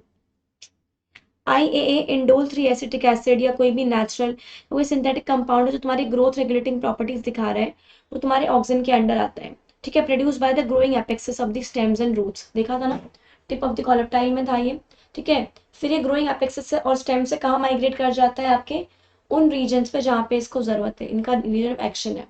IAA और IB जो फ्रॉम प्लांट्स मिल रहे हैं, इंडोल ब्यूट्रिक एसिड IPA, और 2,4-D 2,4-डाइक्लोरोफिनॉक्सी एसिटिक एसिड जो है, ये सिंथेटिक ऑक्सिन्स है, ये दोनों कहाँ पे यूज होते हैं, आपके एग्रीकल्चर और हॉर्टिकल्चर प्रैक्टिसेस में यूज होते हैं, ठीक है। इनिशिएट करते हैं रूटिंग इन स्टेम कटिंग्स, जब स्टेम कटिंग्स जहाँ पे हम जो स्टेम की कटिंग्स लेकर आते हैं उन्हें ग्रो करते हैं, तो जहाँ पे रूट्स ग्रो करवानी होती है तो हमने यहाँ पे ये यूज कर लेते हैं, और ये प्लांट प्रोपगेशन में हेल्प करते हैं आपके, ये प्रमोट करते हैं फ्लावरिंग को, जैसे कि पाइनएप्पल में प्रमोट करते हैं फ्लावरिंग को, प्रिवेंट करते हैं fruit leaf drop at early stages, जो अर्ली स्टेजेस पे आपके लीफ या फ्रूट गिर जाते हैं वो ना हो। और प्रमोट करते हैं abscission of the older mature leaves and fruits, जो ओल्डर लीव्स हैं या जो ओल्डर फ्रूट्स हैं उनको मैच्योर हो जाए और वो गिर जाए, एब्सेशन हो जाए उनका, ठीक है। अब मोस्ट हायर प्लांट्स में क्या होता है, आपके ग्रोइंग एपिकल बर्ड्स जो होती है, जो जैसे कि ऊपर वाला पार्ट है जो एपिकल बर्ड का जो ग्रो कर रहा है, इनहिबिट करता है ग्रोथ को किसकी, लेटरल और एक्सिलरी बर्ड्स की। तो इसे क्या कहते हैं, एपिकल डोमिनेंस कहते हैं। क्या कहते हैं इसे, याद रखना, एपिकल डोमिनेंस कहते हैं। तो हम क्या कर देते हैं, रिमूवल कर देते हैं शूट की टिप्स का, इसे क्या बोलते हैं, डीकैपिसिटेशन बोलते हैं, याद रखना। तो इससे क्या होता है, जो तुम्हारी लेटरल साइड्स हैं, लेटरल बर्ड्स हैं, उनका ग्रोथ हो जाता है, ठीक है। इसे कहाँ यूज करते हैं, टी प्लांटेशन में और हेज मेकिंग में यूज करते हैं। ओके। आप देखो जो तुम्हारा ऑक्सेंस है वो तुम्हारे पार्थिनोकार्पी में भी यूज होता है, एग्जाम्पल टमाटोज में और हर, ठीक है। और यहाँ पे क्या एक्ट करता है, ये एक हर्बिसाइड्स की तरह एक्ट करता है, जो क्या करते हैं 2,4-D, जो 2,4-D वाला है हर्बिसाइड्स के उसमें यूज होते हैं। ये डाइकॉट के जो वीड्स होते हैं, जो अनवांटेड प्लांट्स होते हैं, उन्हें हटा देते हैं और मेच्योर मोनोकॉट्स का कोई फर्क ना पड़े इस बात का भी ध्यान रखा जाता है। ये क्या करते हैं, प्रिपेयर करते हैं weed free lawn of gardens, जहाँ पे कोई भी बेकार प्लांट ना हो जो कि वीड होता है, बेसिकली अनवांटेड। अभी क्या करता है, कंट्रोल करता है जाइलम के डिफरेंशिएशन को, हेल्प करता है सेल डिवीजन में, ठीक है, हेल्प करता है सेल डिवीजन में और जाइलम डिफरेंशिएशन में। देखो बच्चों, हमने फटाफट से ऑक्सीजन मैंने लिखा तो आपने रीड कर लिया। लर्न करना मुश्किल है तो थोड़ा सा कोरिलेट करो, कैसे ना कैसे करके याद करने की कोशिश करो कि आपके जो है ये वीड्स को किल कर रहा है, जाइलम डिफरेंशिएशन करवा रहा है, सेल डिवीजन करवा रहा है, एपिकल डोमिनेंस शो करता है, तो उसमें हेल्प है कि एपिकल वाला पार्ट हटा दो तो लेटर वाले पार्ट ग्रो कर जाएंगे। फ्लावरिंग को प्रमोट करता है, पर एब्सेशन करवाता है at a same time older का, ठीक है। इनिशिएट करता है रूटिंग इन स्टेम कटिंग्स, ठीक है। ये सब चीजें आपको याद रखनी है। अब देखो गिबरेलिंस में क्या होता है, हमने आज तक मोर देन 100 गिबरेलिंस जो है डिस्कवर किए हैं, फंजाई से भी और हायर प्लांट से भी, GA1, GA2, GA3 and so on accordingly named है। फर्स्ट डिस्कवर कौन सा था, GA3, ठीक है। और सबसे ज्यादा स्टडी भी इसके ऊपर ही की गई है। सारे एसिडिक होते हैं, प्रोड्यूस करते हैं wide range of physiological responses in plants, बहुत सारे फिजियोलॉजिकल रिस्पॉन्सेज दिखाते हैं, जिससे कि इंक्रीज करवाते हैं length of axes to increase length of grape stalks, grape की स्टॉक्स की बढ़ जाएंगे तो उसमें से जो फ्रूट्स जो ग्रेप है हमारा वो भी बढ़ जाएगा, ठीक है। अब ना कंफ्यूज मत होना क्योंकि ग्रोथ प्रमोटिंग तो ये भी है और ऑक्सीजन भी है, तो इनके तुम फीचर्स को मिक्स मत कर देना, ठीक है। एप्पल को एलोंगेट करवाना और इम्प्रूव करवाना शेप को, यहाँ पे ग्रेप्स एप्पल्स ये सब ज्यादा आ रहे हैं। ये डिले करवाते हैं सेनेसेंस को, ठीक है, ताकि तुम्हारा जो सेनेसेंस है वो लेट आए। फ्रूट्स जो होते हैं ज्यादा टाइम तक तुम्हारे ट्री पर छोड़ दिए जाते हैं ताकि उसका मार्केट पीरियड एक्सटेंड किया जा सके। GA3 जो होता है तुम्हारा स्पीड अप करता है माल्टिंग प्रोसेस को, माल्टिंग प्रोसेस ब्रोइंग इंडस्ट्री में, ताकि तुम्हारा जो बेवरेजेस है वो जो बियर है सब अच्छे से बन पाए, ठीक है। शुगर केन में क्या होता है, स्टोर होता है कार्बोहाइड्रेट्स का, शुगर्स का स्टेम में, ठीक है। अगर तुम गिबरेलिंस को स्प्रे करोगे वहां पे तो क्या होगा, लेंथ इंक्रीज होगा स्टेम का, तो इससे तुम्हारा जो ईल्ड है वो भी इंक्रीज कर जाएगा, टन्स पर एकड़ में, एक पर एकड़ में टन्स ऑफ द वो इंक्रीज कर जाएगा। अब देखो स्टेम्स में ही तो शुगर है बेसिकली, तो शुगर स्टेम बढ़ा दोगे तो मेन कंटेंट बढ़ जाएगा। अब तुम स्प्रे करोगे जुवेनाइल कॉनिफर्स को में GA3, ये क्या करेगा, मेच्योरिटी पीरियड को एक्सटेंड कर देगा, उसके मेच्योरिटी पीरियड को बढ़ा देगा। इससे क्या होगा, सीड प्रोडक्शन ज्यादा अर्ली हो जाएगा, जल्दी हो जाएगा। मेच्योरिटी को बढ़ा दिया तो सीड प्रोडक्शन जल्दी हो रहा है, ठीक है। प्रमोट करता है बॉल्टिंग, बॉल्टिंग क्या होता है, internodal elongation before flowering, internodal elongation होता है बिफोर फ्लावरिंग, बेसिकली इंटरनोड्स को बढ़ा देगा, ये इस चीज को बढ़ा देगा। किसमें, बीट्स में, कैबेजेस में, बहुत सारे प्लांट्स में, रोसेट जिनकी हैबिट होती है, रोसेट हैबिटेट्स वाले प्लांट्स, ठीक है। अब नेक्स्ट क्या है हमारा, साइटोकाइनेंस है, तो हम साइटोकाइनेंस पढ़ेंगे। So let's start with the cytokinins. बच्चों थोड़ा आवाज खराब है। देखो साइटोकाइनेंस का क्या होता है, स्पेशल इफेक्ट्स होते हैं किस पे, साइटोकाइनेसिस पे, ओके। देखो you have to just remember all this, there is no way I can just make you learn this. You can either make a tricks or something, but वो अपना होगा तो तुम्हें ज्यादा याद होगा, ठीक है। बट फॉर नाउ कि स्पेशल इफेक्ट्स होता है इसका साइटोकाइनेंस पे, और ये डिस्कवर किए गए थे एज अ काइनेटिन, मतलब जो सबसे फर्स्ट जिसे निकाला गया था, जो डिस्कवर किया गया था वो काइनेटिन था। और ये होता क्या है, मॉडिफाइड फॉर्म है एडेनिन की, या बोल सकते हैं प्यूरिन है ये, ऑटोक्लेव्ड हेरिंग डीएनए से। तो आप सोच सकते हैं हेयरिंग डीएनए से निकला था ये, not from the plants basically starting में। काइनेटिन नेचुरली प्लांट्स में नहीं होता है, ठीक है, क्योंकि साइटोकाइनेसिस तो दूसरे ऑर्गेनिज्म में भी हो ही रहे, ठीक है। सो बेसिकली साइटोकाइनेस, ये जो हमने देखा कि स्पेशल इफेक्ट है साइटोकाइनेंस पे, काइनेसिस पे किसी पर्टिकुलर हार्मोन का, तो वो हमने काइनेटिन देखा, वो भी हेयरिंग डीएनए से, ठीक है। तो ये प्लांट्स में तो नहीं होता। हमने जब प्लांट्स में देखा तो जिएटिन मिला, वो भी किससे, कॉर्न कर्नल से और कोकोनट मिल्क से, ठीक है। अब ये क्या है, मतलब जिएटिन मिला हमें, और जिएटिन के बाद बहुत सारे नेचुरल और सिंथेटिक कंपाउंड्स मिले within a cell, cell के अंदर, जो cell division promoting activity identify करवाते हैं, ठीक है। मतलब बहुत सारे नेचुरल और सिंथेटिक कंपाउंड्स हमने देखे जो सेल डिवीजन एक्टिविटी को प्रमोट करते हैं। अब नेचुरल साइटोकाइनेसिस में क्या होगा, नेचुरल साइटोकाइनेंस कौन से होंगे, सॉरी, जो रैपिड सेल डिवीजन करवाते हैं, ठीक है। तो natural cytokinesis rapid cell division करवाते हैं। एग्जांपल क्या है, root apices, developing shoot buds, young fruits, ठीक है, root apices, developing shoot buds, young fruits. Got it, समझ में आया। अब देखो ये क्या करते हैं, हेल्प करते हैं प्रोड्यूस करने में, क्या, नई नई लीव्स को, new leaves, chloroplast in leaves को, लेटरल शूट ग्रोथ को, एडवेंशियस रूट फॉर्मेशन। मतलब देखो ये जो लेटरल शूट ग्रोथ है यहाँ पर है, एपिकल कहाँ पे थी, ऑक्सिन में थी, क्लोरोप्लास्ट को, न्यू लीव्स को, ये सब चीजें बना रहे हैं ये, ठीक है, ठीक है। प्रमोट करते हैं क्या, न्यूट्रेंट मोबिलाइजेशन को, डिले करते हैं लीफ सेनेसेंस, कि तुम्हारा जो लीफ का सेनेसेंस है, जो लीफ बूढ़ी हो रही है वो लेट हो जाए, क्यों, क्योंकि ये न्यूट्रिएंट्स जो होते हैं उन्हें मोबिलाइज करवा देते हैं, कहाँ से, ओल्डर से यंग में, ओल्डर से यंग में ही होता है, ठीक है। तो मोबिलाइज करवा दिया। अब ये एपिकल डोमिनेंस को भी ओवरकम कर रहे हैं, देखो, क्योंकि ये लेटरल शूट ग्रोथ को करवा रहे हैं। इथाइलिन क्या होता है, सिंपल गैसियस पीजीआर, गैस वाला है, सिंथेसाइज होता है लार्ज अमाउंट में, कहाँ पे, उन टिश्यूज में जहाँ पे सेनेसेंस होता है, फ्रूट्स राइपनिंग होती है, undergoing senescence and ripening fruit, ठीक है। हॉरिजॉन्टल ग्रोथ होती है सीडलिंग्स की, ठीक है, किसके लिए होता है, हॉरिजॉन्टल ग्रोथ ऑफ सीडलिंग्स के लिए भी होता है। स्वेलिंग करवाना एक्सेस की, एक्सेस स्वेलअप हो गया। एपिकल हुक फॉर्मेशन, कहाँ पे, डाइकॉट सीडलिंग्स में, हुक जो बन जा रहा था, रूट जब हमारी सिम्बायोसिस कर रही थी या उसमें बैक्टीरिया आ रहे थे, ठीक है। प्रमोट करवाते हैं सेनेसेंस एंड एब्सेशन को, और लीव्स, और बेसिकली कहाँ पे, लीव्स एंड फ्लावर्स में, कि सेनेसेंस जल्दी हो जाए और एब्सेशन आ जाए, ठीक है, क्योंकि ये फ्रूट राइपनिंग, फ्रूट्स को भी जल्दी जल्दी राइपन करवा रहे हैं, वैसे ही सेनेसेंस को, मतलब जैसे लीव्स बुढ़ी होती है तो वो करवा रहे हैं, और फ्रूट्स जो बुढ़े हो रहे हैं वो क्या है, राइपनिंग, तो ये दोनों करवा रहे हैं। अब जो ये एनहांस कर देता है रेस्पिरेशन रेट ड्यूरिंग राइपनिंग, जिससे कि तुम्हारा फ्रूट राइपनिंग जल्दी हो जाए, इसे कहते हैं रेस्पिरेटरी क्लाइमैटिक। याद रखना, क्वेश्चन आ सकता है रेस्पिरेटरी क्लाइमैटिक, ठीक है।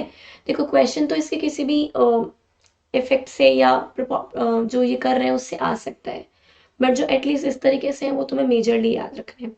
ब्रेक करते हैं क्या, सीड एंड बड डोरमेंसी। देखो ये क्या करवा रहे हैं, ये तुम्हें जल्दी जल्दी, मतलब प्लांट्स को जल्दी जल्दी बड़ा करवाने की कोशिश कर रहे हैं, तो सीड और बड डोरमेंसी को खत्म करेंगे ताकि वो जल्दी से बड़े हो। इनिशिएट करते हैं जर्मिनेशन की, जल्दी से जर्मिनेशन हो जाए। अब एग्जाम्पल याद रखो किस किस में, पीनट सीड्स में, sprouting of the potato tubers में, किसमें, पीनट सीड्स में, sprouting of the potato tubers में। रैपिड इंटरनोड पीटियोल का एलोंगेशन करवाते हैं, ठीक है, क्या करवाते हैं, रैपिड इंटरनोड, कि तुम्हारे इंटरनोड जो है उसका वो उसका एलोंगेशन हो, पिटियोल का एलोंगेशन हो, कहाँ पे, डीप वाटर राइस प्लांट्स में, ताकि वो जो है उसका लीव्स या अपर पार्ट जो है शूट, वो पानी के ऊपर रहे, ठीक है, इसलिए उसका इंटरनोड बढ़वा देते हैं, एलोंगेशन करवा देते हैं। प्रमोट करते हैं root growth and root hair formation, root growth and root hair का formation, helping plants increase absorption surface area, ठीक है। हेल्प प्रमोट करते हैं रूट ग्रोथ को, रूट हेयर फॉर्मेशन को, हेल्प करते हैं प्लांट्स को इंक्रीज करने में अब्जॉर्प्शन सरफेस को, कि उनका देखो अब्जॉर्प्शन सरफेस बढ़ ही जाएगा ना ऑब्वियसली, अगर रूट हेयर का फॉर्मेशन बढ़ जाएगा तो। इनिशिएट करवाते हैं फ्लावरिंग कि तुम्हारे फ्लावरिंग ज़्यादा हो जाए, ठीक है, फ्लावरिंग। और सिंक्रोनाइज करवाते हैं फ्रूट सेट इन पाइनएप्पल्स। देखो एग्जांपल याद रखना, पाइनएप्पल्स में जो तुम्हारा फ्रूट सेट हो, वो जो सारे फ्रूट्स आ रहे हो एक साथ आए, तो उसे सिंक्रोनाइज करवाना, फ्लावरिंग इनिशिएट करवाना, इंड्यूस करवाना फ्लावरिंग इन मैंगो, कि तुम्हारे मैंगो में फ्लावरिंग जल्दी हो जाए। सबसे ज्यादा यूज पीजीआर जो है एग्रीकल्चर में वो क्या है, इथोफेन। इथोफेन सबसे ज्यादा यूज भी होता है। और क्यों, क्योंकि देखो दिस लैंग्वेज की जो सबसे ज्यादा इथाइलिन है जो यूज होता है तुम्हारे एग्रीकल्चर में। इथाइलिन जो तुम्हारा मैक्सिमम यूज हो रहा है कहाँ पे, एग्रीकल्चर में। क्यों, क्योंकि वो बहुत सारी फिजियोलॉजिकल प्रोसेसेस को प्रमोट कर रहा है, मतलब रेगुलेट कर रहा है, ठीक है। सब सब भी कर रहे हैं बहुत सारे को, बट स्टिल इनका ज्यादा यूज है। इथोफेन जो होता है सबसे ज्यादा यूज होता है जब तुम डाल रहे हो कहीं फ्रूट्स वगैरह में। और ये क्या है, एक्वस सोल्यूशन है जो ऑब्जॉर्ब करता है, ट्रांसपोर्ट करता है विद इन अ प्लांट, ठीक है। सोल्यूशन ऑब्जॉर्ब होगा, ट्रांसपोर्ट होगा with in a plant, and release होगा इथाइलिन में slowly, and release ethylene slowly. और क्या करता है, इथाइलिन को स्लोली रिलीज करते हैं। क्या करता है, हेस्टेंस करता है फ्रूट की राइपनिंग को, कि तुम्हारा फ्रूट जल्दी से राइपन हो जाए, टमाटोज में, एप्पल्स में एग्जाम्पल, ठीक है। एक्सेलरेट करता है abscission in flowers and fruits, कि तुम्हारा एब्सेशन जल्दी जल्दी हो फ्लावर्स में और फ्रूट्स में। एग्जाम्पल देखो, thinning of fruits, thinning of cotton, cherry and walnut, ठीक है, कॉटन, चेरी, वॉलनट, ठीक है, समझ, वॉलनट समझ में आया। अब तुम्हारे क्या कर रहा है, और ये फीमेल फ्लावर्स में एब्सेशन को, सॉरी, फीमेल फ्लावर्स में जैसे कि कुकुम्बर्स है उसमें उनकी ईल्ड इंक्रीज करवा रहा है ताकि फ्रूट्स इंक्रीज हो जाए, ठीक है। फीमेल फ्लावर्स कुकुम्बर्स में इंक्रीज ईल्ड करवाने के लिए। अब देखो नेक्स्ट जो है, अब देखो यार ये तुम्हें वापस से इसे रिवाइज कर लेते हैं। इथाइलिन क्या करवा रहा है, गैशियस पीजीआर है, बहुत सारे अमाउंट में सिंथेसाइज होता है टिश्यूज में, जहाँ पे क्या हो रहा है, सेनेसेंस हो रहा है और राइपनिंग करवानी है फ्रूट्स की, हॉरिजॉन्टल ग्रोथ करवाता है सीडलिंग्स की, swelling of axes, apical hook formation in dicot seedlings, promote करवाता है सेनेसेंस एंड एब्सेशन लीव्स में और फ्लावर्स में, फ्रूट राइपनिंग करवाता है, एनहांस करवाता है रेस्पिरेशन रेट ड्यूरिंग राइपनिंग, जिसे रेस्पिरेटरी क्लाइमेटिक बोलते हैं, ब्रेक करता है सीड और बड डोरमेंसी, इनिशिएट करता है जर्मिनेशन को, पीनट सीड्स में, स्प्राउटिंग ऑफ पोटैटो ट्यूबर्स में, रैपिड इंटरनोपिडल एलोंगेशन करता है डीप वाटर राइस प्लांट्स में, हेल्प करता है लीव्स को और अपर पार्ट ऑफ शूट को ताकि वो अबव द वाटर रहे, प्रमोट करता है रूट ग्रोथ को एंड रूट हेयर फॉर्मेशन को, हेल्प करता है प्लांट्स को ताकि तुम्हारा अब्जॉर्प्शन प्लांट ग्रोथ में और रूट हेयर फॉर्मेशन ताकि तुम्हारा सरफेस एरिया बढ़ जाए, इनिशिएट करता है फ्लावरिंग एंड सिंक्रोनाइज करता है फ्रूट सेट किसमें, पाइनएप्पल्स में, इंड्यूस करता है फ्लावरिंग मैंगो में, ठीक है। सबसे ज़्यादा यूज़ किए जाने वाला पीजीआर है क्योंकि बहुत सारे फिजियोलॉजिकल प्रोसेस में रेगुलेट करता है ये। इथोफेन जो है वो एक्वस सोल्यूशन है जो ऑब्जॉर्ब होता है, ट्रांसपोर्ट होता है प्लांट्स में, और इथाइलिन स्लोली रिलीज करता है। हेस्टिन करता है फ्रूट राइपनिंग को टमाटोज में और एप्पल्स में, टमाटोज में, एप्पल्स में, और एक्सेलरेट करता है abscission in flowers and fruits में, ठीक है, एक्सेलरेट करता है एब्सेशन फ्लावर्स में और फ्रूट्स में। Thinning of cotton, cherry and walnut, ठीक है, प्रमोट करता है फीमेल फ्लावर्स को, इन कुकुम्बर इंक्रीज करवाता है ईल्ड, ठीक है, समझ में आया। लर्न करना है तुम्हें, लर्न करना है, ठीक है। अब रेगुलेट करता है एब्सेशन एंड डोरमेंसी, कि तुम्हारा एब्सेशन और डोरमेंसी जो है वो जल्दी हो। प्लांट ग्रोथ हमने पढ़ा था, ये इनहिबिटिंग वाला फैक्टर ज्यादा है इसका, इसका और इथाइलिन का भी, पर इथाइलिन का ग्रोथ में भी ज्यादा है, कि प्रमोटिंग में भी है, इनहिबिटिंग में भी है, पर इनहिबिटिंग में ज्यादा है इथाइलिन का। प्लांट ग्रोथ एंड डेवलपमेंट में हेल्प करता है कि तुम्हारा डोरमेंसी और वो सब चला जाए तो प्लांट का ग्रोथ हो, डेवलपमेंट हो। जर्नल प्लांट ग्रोथ इनहिबिटर होता है और इनहिबिट करता है प्लांट के मेटाबॉलिज्म को, ये इनहिबिट करता है प्लांट के मेटाबॉलिज्म को, तभी तो डोरमेंसी मेंटेन रहती है। इनहिबिट करता है सीड के जर्मिनेशन को, ठीक है। स्टिमुलेट करता है क्लोजर ऑफ स्टोमेटा ताकि स्टोमेटा क्लोज रहे, बेसिकली सब कुछ क्लोज करवाना या इनहिबिट करवाना। एपिडर्मिस में इंक्रीज करता है टॉलरेंस ऑफ प्लांट स्ट्रेसेस, कि जो प्लांट में स्ट्रेस आ रहा है उसे टॉलरेट कर सके, इसलिए उसे स्ट्रेस हार्मोन बोलते हैं। स्ट्रेस आएगा, अनफेवरेबल कंडीशंस आएंगी, ये क्या कर लेगा, डोरमेंसी में चला जाएगा। Seed development, maturation and dormancy में भी हेल्प कर रहा है बाद में। Inducing dormancy, withstand desiccation and other factors जो कि अनफेवरेबल होते हैं ग्रोथ के लिए, ठीक है, जो कि मैंने बोला अभी। एंटागोनिस्ट है किसके लिए, गिबरेलिक एसिड्स के लिए। ये GAs कौन से गिबरेलिक एसिड्स है, ठीक है, समझ में आई। सीड एब्सिशन एंड डोरमेंसी, इसी में तुम्हारा मेनली एब्सिसिक एसिड को पूछा जाएगा। प्लांट ग्रोथ एंड डेवलपमेंट में तो कर ही रहा है, जनरल प्लांट ग्रोथ इनिबिटर होता है, इनिबिट करता है प्लांट के मेटाबॉलिज्म को। सीड जर्मिनेशन को क्या करवाता है, ये इनिबिट करवाता है। स्टिमुलेट करता है closure of stomata in epidermis and increased tolerance of plants stresses. Seed development maturation and dormancy में हेल्प करते हैं। Inducing dormancy withstand desiccation and other factors unfavourable होते हैं जो ग्रोथ के लिए। एंटागोनिस्ट होता है गिबरेलिक एसिड्स के लिए, ठीक है। अब देखो इनके कॉम्प्लीमेंट्री और एंटागोनिस्टिक होते हैं। क्या होते हैं, कॉम्प्लीमेंट्री और एंटागोनिस्ट। मतलब बेसिकली जो हमारे प्लांट ग्रोथ हार्मोन्स हैं, PGRs हैं, रेगुलेटर्स हैं, सॉरी प्लांट ग्रोथ रेगुलेटर्स हैं, वो तुम्हारे कॉम्प्लीमेंट्री भी हो सकते हैं कि एक दूसरे को कॉम्प्लीमेंट कर रहे हैं, हेल्प कर रहे हैं, एक दूसरे की एक्टिविटीज को बढ़ा रहे हैं, या फिर वो एंटागोनिस्ट भी हो सकते हैं कि एक दूसरे की एक्टिविटीज को कम कर रहे हैं, कम ज्यादा कर रहे हैं, जैसे कि ये हमने अभी पढ़ा, ठीक है। इंडिविजुअलिस्टिक भी हो सकते हैं कि अकेले काम कर रहे हैं, या सिनर्जिस्टिक भी हो सकते हैं कि मिलकर काम कर रहे हैं, ठीक है। अब देखो मतलब वही बात हो गई कि एक से ज्यादा PGR इंटरैक्ट करते हैं ताकि तुम्हारा इवेंट करवा सके कोई भी जो है, जैसे कि डोरमेंसी हो गया सीड्स में, बर्ड्स में, एब्सिशन हो गया, सेनेसेंस हो गया, एपिकल डोमिनेंस हो गया, एक्सेट्रा। रिमेंबर कि जो रोल ऑफ PGR है वो सिर्फ इंट्रिंसिक कंट्रोल के लिए है, साथ मतलब इंट्रिंसिक कंट्रोल किसके साथ, जेनेटिक कंट्रोल के साथ। एक्सट्रिंसिक फैक्टर्स भी हैं, वो भी एक्ट करते हैं, वो भी इंपॉर्टेंट रोल प्ले करते हैं प्लांट ग्रोथ में, डेवलपमेंट में।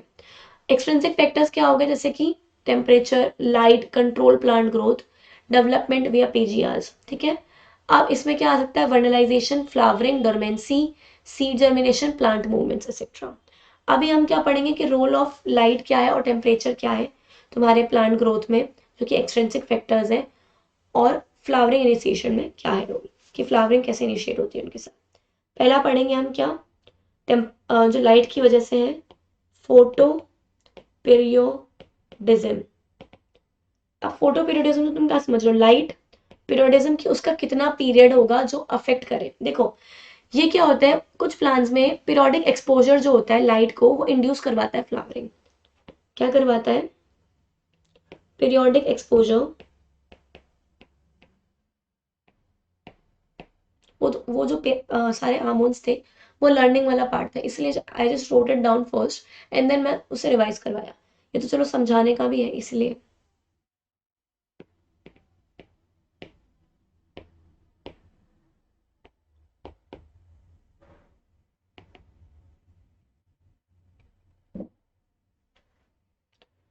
देखो और ये जो प्लान्स होते हैं ना ऐसे, वो मेजर कर सकते हैं ड्यूरेशन ऑफ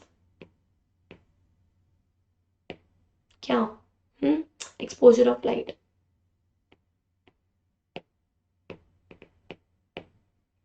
ठीक है। देखो पीरियोडिक एक्सपोजर जो होता है लाइट का, वो इंड्यूस करवाता है फ्लावरिंग के, कम लाइट चाहिए, ज़्यादा लाइट चाहिए, या लाइट से कोई फर्क नहीं पड़ रहा है। प्लांट्स में एक एबिलिटी होती है कि वो मेजर कर सकते हैं कि उन पे कितना duration of exposure of light आ रहा है, उनको कितना मिल रहा है। जैसे कि एग्जाम्पल देखते हैं, जैसे कुछ प्लांट्स होते हैं जो उनको रिक्वायर होता है एक्सपोजर ऑफ लाइट, मतलब बहुत ज़्यादा, कि एक्सीड कर जाता है, जो प्रॉपर जो क्रिटिकल ऑप्टिमम तुम्हारा ड्यूरेशन होगा उससे ज़्यादा होने चाहिए। और कुछ ऐसे होंगे जिन्हें कम चाहिए कि हमारा कम में काम चल जाएगा, हम उससे पहले कम ऑप्टिमम ड्यूरेशन से पहले हम फ्लावरिंग कर देंगे। तो जो पहला ग्रुप है वो क्या है, लॉन्ग डे, और दूसरा ग्रुप क्या है, शॉर्ट डे प्लांट्स, ठीक है।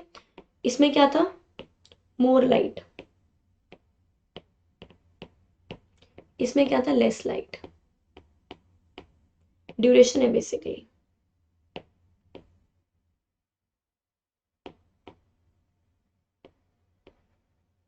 ठीक है। अब देखो जो क्रिटिकल ड्यूरेशन होता है ना, वो डिफरेंट होता है डिफरेंट प्लांट्स के लिए, ये तो अंडरस्टूड सी चीज है। Critical duration different for different plants, ठीक है। और देखो बहुत सारे प्लांट्स ऐसे भी होंगे, many plants, no such correlation, उन्हें कोई मतलब नहीं लाइट कितनी आ रही कितनी नहीं आ रही, कोई मतलब नहीं उनको, ठीक है, कोई रिलेशन नहीं उनका एक्सपोजर ऑफ लाइट से और इंड्यूसिंग ऑफ फ्लावरिंग रिस्पॉन्स से, कि तुम उनका फ्लावरिंग कब हो रहा है कब नहीं हो रहा, उनका लाइट से कोई डिपेंड नहीं होता। इनको कहते हैं डे न्यूट्रल।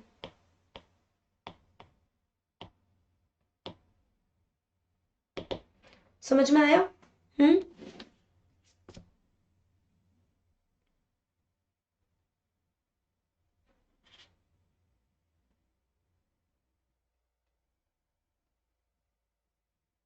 सी,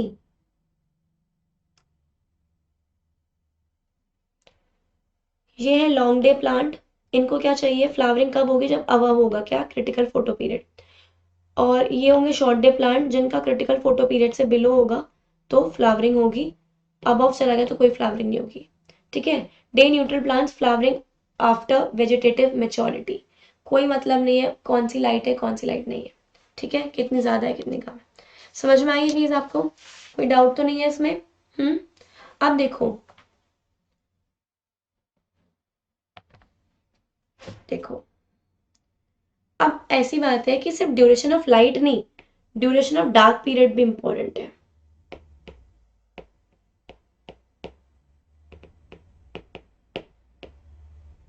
या फिर यूं बोलो कि साइमल्टेनियसली वर्क कर रहा है ना। अगर फ्लावरिंग के लिए लाइट एक्सपोजर और एक पॉइंट पे नहीं है तो साइमल्टेनियसली वर्क कर रहा है ये, ऐसा कोई अलग से कुछ है नहीं इसमें। ठीक है, समझ में आया है चीज? देखो कुछ प्लांट्स ऐसे होते हैं मतलब जिसमें तुम्हारी जो फ्लावरिंग है इन सर्टेन प्लांट्स डिपेंड्स सिर्फ नॉट ओनली कि तुम्हारा लाइट कितना आ रहा है कितना नहीं आ रहा है, not only in the combination of light and dark exposure, but उनके रिलेटिव ड्यूरेशन पे भी। देखो इतना ड्यूरेशन तुम्हारा लाइट का रहा, इतना ड्यूरेशन तुम्हारा डार्क का रहा, सिर्फ इस पे डिपेंड नहीं करता है, उनके रिलेटिव ड्यूरेशन पे भी इफेक्ट करता है कि भाई इसका इतना था इसका इतना था, इनका रिलेशन है आपस में। ठीक है, तो इसीलिए बोला गया कि ड्यूरेशन ऑफ डार्क पीरियड का भी इक्वल इंपॉर्टेंस है। इसी चीज को क्या बोलते हैं जिससे सारा इफेक्ट होता है कि जो तुम्हारा periods of day and night है वही तुम्हारा क्या है, photo periodism, period of day and night. समझ में आई? ठीक है। अब देखो जब तुम्हारा शूट अपेक मॉडिफाई करता है अपने आप को फ्लावरिंग एपेक में प्रायर टू फ्लावरिंग, ठीक है, मतलब बेसिक तुम्हें पता है ना शूट एपेक्स से तुम्हारा फ्लावर एपेक फ्लावरिंग में फ्लावर एपेक्स में कन्वर्ट हो रहा है फ्लावरिंग से पहले, तो वो अपने आप तो कर नहीं सकते, by themselves can not perceive photo periods, खुद से तो कुछ ये फोटो पीरियड वो नहीं कर रहे। तो site of perception of light and dark duration are the leaves. Basically कहाँ पे हो रहा है, लीव्स पे। तुम्हारी लीफ होगी ना,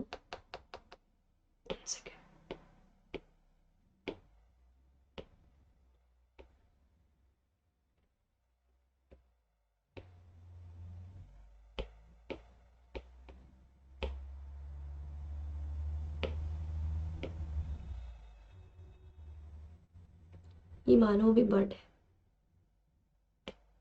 और लीफ तो ये, इसने चेंज होना है फ्लावर।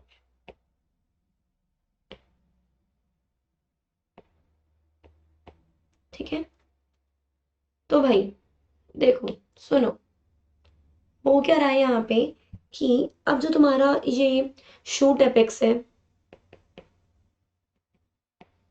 वो फ्लावरिंग एपेक्स में चेंज हो रहा है फ्लावरिंग से पहले। ठीक है, शूट एपेक्स जो प्लांट्स की होती है ये खुद से तो परसीव करेंगे नहीं कि लाइट का ड्यूरेशन कितना है कितना नहीं है, तो basically leaves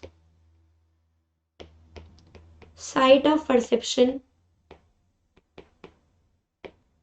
of light and dark duration.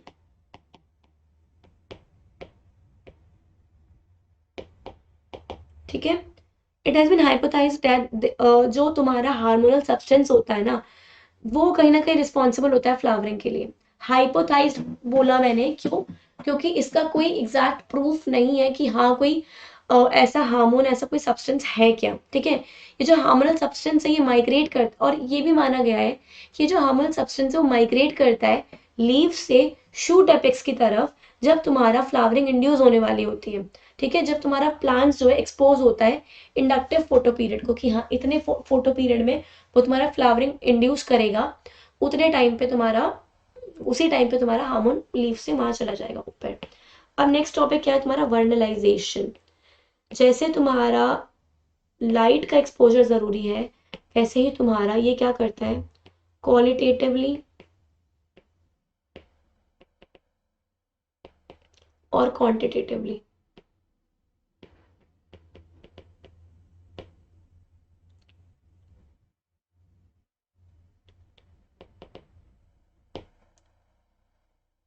Exposure to low temperature, not just temperature, it's about low temperature. ठीक है, अब देखो ये क्या करता है लो टेम्परेचर तुम्हारा, ये प्रिवेंट करता है प्रीकॉशियस रिप्रोडक्टिव डेवलपमेंट को late in the growing season and enable करता है प्लांट को सफिशिएंट टाइम मिले मेच्योरिटी। मतलब ऐसा कि ऐसा ना हो कि जल्दी जल्दी से मेच्योरिटी आ रही, जल्दी जल्दी से सब कुछ हो रहा है, नहीं। ये तुम्हारा हेल्प करता है प्लांट को कि वो तुम्हारा प्रिकॉशियस मतलब रिप्रोडक्टिव जो डेवलपमेंट है वो अच्छे से कर पाए, ठीक है, ग्रोइंग सीजन्स में। तो क्या इंपॉर्टेंस है इसका, प्रिवेंस, होता है ना कि जल्दी से प्यूबर्टी आ जाना, प्रिकॉशियस प्यूबर्टी, ये तो हमारे ह्यूमंस में है। तो इसमें क्या है, precocious reproductive development.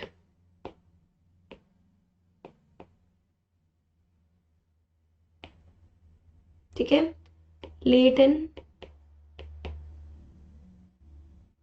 Growing season. Okay, इससे क्या होता है, प्लांट को सफिशिएंट टाइम मिलेगा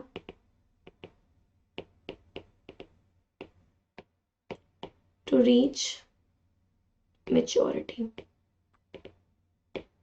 ठीक है, वर्नलाइजेशन में क्या होता है, specially to the promotion of flowering by a period of low temperature. ये क्या है, प्रमोटिंग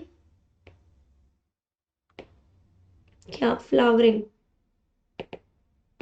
लो टेम्परेचर एक्सपोजर से। ठीक है, लो टेम्परेचर के एक्सपोजर से जो तुम्हारा मतलब basically period of low temperature exposure से तुम्हारा फ्लावरिंग जो हो रहा है इंड्यूस, उसे वर्नलाइजेशन कहते हैं। अब देखो सब इंपॉर्टेंट फूड प्लांट्स होते हैं जैसे कि वीट, बार्ले, ये जो होते हैं two kinds of have two kinds of varieties, winter, spring.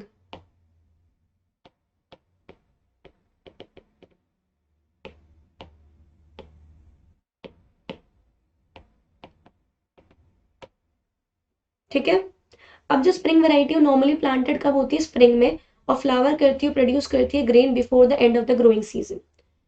क्या है तुम्हारे स्प्रिंग वाले में, प्लांटेड होती है कब, जब प्लांट कर रहे हैं तभी के वैरायटी बोली गई है। प्लांटेड इन स्प्रिंग, फ्लावर कब,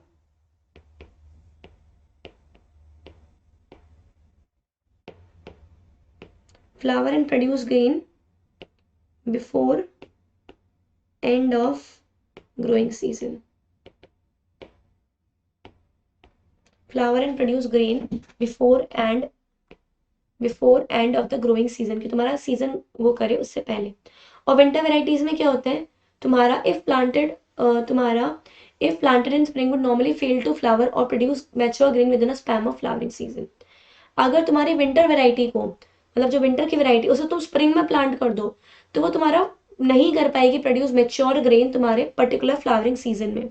स्प्रिंग वाली स्प्रिंग में ही प्लांट करो, ठीक है, उससे पहले मत करो।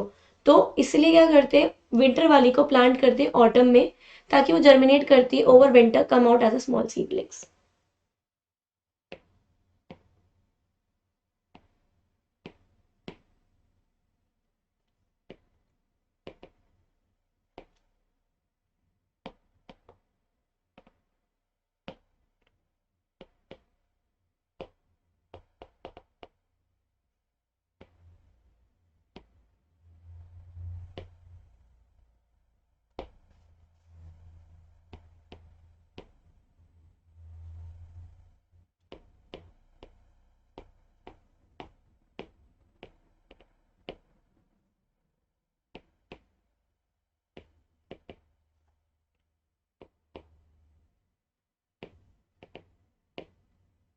देखो, सो हमने इसमें क्या देखा कि ये प्लांट होती है कब, तुम्हारी ऑटम में, ऑटम में प्लांट होगी, जर्मिनेट होगी विंटर्स में, स्मॉल सीडलिंग्स में, और remain growth in the spring, और ग्रोथ करती रहेगी स्प्रिंग में भी, ठीक है।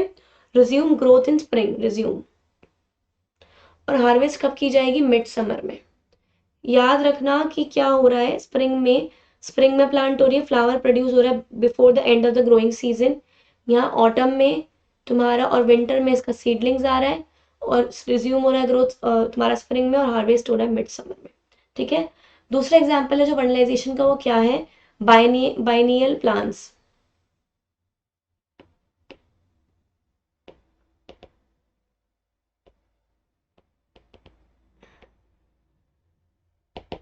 ठीक है, बाइनियल्स क्या होते हैं? मोनोकार्पिक प्लांट्स होते हैं जो नॉर्मली फ्लावर करते हैं कब?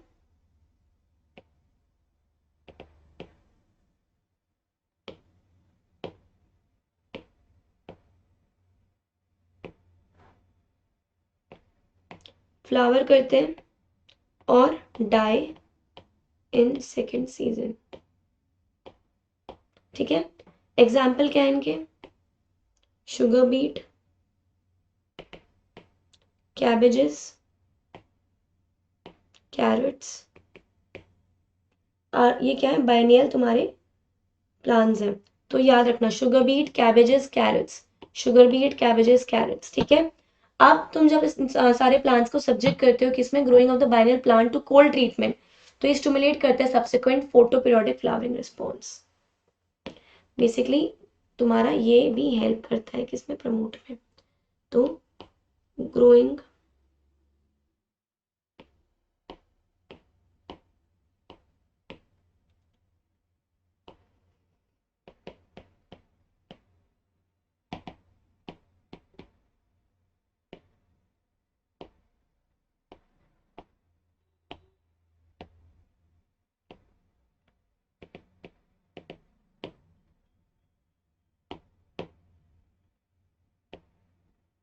स्टिमुलेट करता है subsequent photoperiodic flowering response किसमें? Biennial plants. समझ में आया? फर्टिलाइजेशन कुछ नहीं है, बेसिकली तुम्हारा ये कितनी क्वालिटी और कितना क्वांटिटी तुम्हारा एक्सपोजर होता है लो टेम्परेचर से, तुम्हारा reproductive development, precocious reproductive development को प्रिवेंट करता है, और तुम्हारा late and growing season basically, ताकि तुम्हारा प्लांट को अच्छा खासा टाइम मिल जाए ताकि मेच्योरिटी अटेंड कर सके। प्रमोट करता है फ्लावरिंग लो टेम्परेचर के एक्सपोजर से, ठीक है। लास्ट टॉपिक है तुम्हारा इसका सीड डोरमेंसी। ये कुछ ऐसे टॉपिक्स हैं जो पहले तुम्हारे पीछे थे, मतलब बेसिकली पहले नहीं थे एनसीईआरटी में, फिर ऐड ऑन किए, पीछे डाले गए पेजेस पे, और उसके बाद फिर इन्हें वापस आगे कर दिया।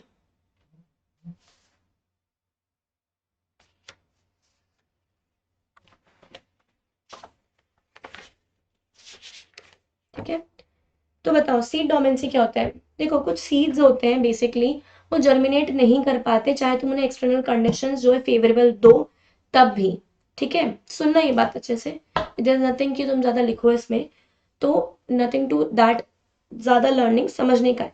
कुछ सीड्स होते हैं जो जर्मिनेट नहीं कर पाते, तुम चाहे तुम कितनी भी कंडीशंस दे दो, तो कुछ बेटर तरीके से नहीं रह पाते।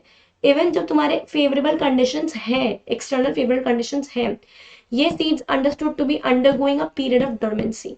ये सीड्स क्या होते हैं? सीड डोरमेंसी पे गए हुए होते हैं, जो कंट्रोल होता है एक्सटर्नल इन्वायरमेंट से नहीं, पर उनके अंदर एंडोजीनियस कंट्रोल से, या कंडीशन जो कि तुम्हारे सीड में अपने अंदर है खुद के। जैसे कि example impermeable and hard seed coat. अब उनका सीड कोट ही हार्ड है, इम्परमेबल है, पानी जा ही नहीं सकता, तो वो जर्मिनेट कैसे होगा, बाहर कैसे निकलेगा? केमिकल इनिवेटर्स है उनके अंदर, जैसे कि abscisic acid, phenolic acid, parabolic acid, phenolic acid, abscisic acid, याद रखना। एंड क्या? मेच्योर, ठीक है, याद रखना केमिकल इनिवेटर्स है, या फिर इम्परमेबल, और इम्परमेबल सीड कोट है, हार्ड सीड कोट है। अब देखो इमेच्योर एम्ब्रियोज होते हैं, ये भी रीजन हो सकते हैं कि इमेच्योर एम्ब्रियोज है, जो डोरमेंसी है वो ओवरकम की जा सकती है कुछ नेचुरल तरीकों से या कुछ मैन मेड मेजर्स से। एग्जाम्पल क्या है? सीड कोड बैरियर जो है सीड्स में, उसे तोड़ दो, या तो तुम खुद हाथ से मैकेनिकल एब्रेजन्स दे दो, नाइफ से, सैंड पेपर से रब कर दो, या बहुत जोर से शेक कर दो ताकि तुम्हारा सीड डोरमेंसी से चला जाए, ठीक है। अब नेचर में क्या होता है, जो एब्रेजन्स होते हैं वो कौन देता है? Microbial actions. माइक्रोब्स वर्क करते हैं। क्या वर्क करते हैं? माइक्रोब्स वर्क करते हैं। बच्चों सुनना अच्छे से, माइक्रोब्स वर्क करते हैं नेचुरल एब्रेजन्स में, और वैसे हम कर लेते हैं। वैसे हम तोड़ सकते हैं, शेकिंग कर दो, तो तोड़ दो नाइफ से, सैंड पेपर से, ठीक है। या फिर जो तुम्हारा डाइजेस्टिव ट्रैक्ट होता है किसका? एनिमल्स का। बेसिकली एनिमल्स ने वो खाया सीड को, वो उसका डाइजेस्टिव ट्रैक्ट से वो निकल गया, एंड देन वो उनके डंग में या उनके एक्सक्रीटा में निकल गया, तो फिर वो बाद में जर्मिनेट कर जाएगा। Effect of inhibitory substances remove कर सकते हैं कैसे? ताकि तुम सीड्स को क्या कर दो? चिलिंग कंडीशंस दे दो, ठंडा ठंडा सा कंडीशन दे दो, जो बर्नलाइजेशन का कंडीशन है। या फिर तुम्हारा एप्लीकेशन दो किसका? सर्टेन केमिकल्स का, जैसे कि गिबरेलिन्स, ठीक है, गिबरेलिक एसिड्स, नाइट्रेट्स। और तुम्हारा इन्वायरमेंटल कंडीशंस को चेंज कर दो, जैसे कि लाइट, टेम्परेचर, ठीक है, ताकि तुम्हारा सीड का डोरमेंसी ओवरकम कर जाए। क्या क्या बोला? लाइट और light conditions, temperature conditions, chemicals डालो जो प्रमोटिंग हो, या फिर चिलिंग कंडीशंस दो, या फिर माइक्रोबियल एक्शन से उनका, या डाइजेस्टिव ट्रैक्ट से एनिमल के उनका वो टूट जाएगा। और और क्या हो सकता है? मैन मेड एब्रेशंस दो, नाइफ से काट दिया, सैंड पेपर से कर दिया। डोरमेंसी तुम्हारे नेचुरल तरीकों से भी हम कर रहे हैं, मैन मेड से भी कर रहे हैं, ठीक है। और क्या रीजंस थे? Impermeable seed coat, hard seed coat, inhibitors जैसे कि एब्सिसिक एसिड है, फिनोलिक एसिड है, पैराबोलिक एसिड है, इमेच्योर एम्ब्रियो है उसके अंदर, ठीक है। समझ में आया? यहाँ पे तुम्हारे एक्सटर्नल इन्वायरमेंट से कोई फर्क नहीं पड़ रहा, इंटरनल ही दिक्कत हो रही है। सो आई होप बच्चों तुम्हें चैप्टर समझ में आया होगा। देखो पेजेस में बहुत लंबा लगता है, बट ऐसे चैप्टर बहुत छोटा सा है, ठीक है। सो क्वेश्चंस लगाओ इसके, अच्छे से क्वेश्चंस प्रैक्टिस करो, एंड ठीक है, all the best. Thank you बच्चों।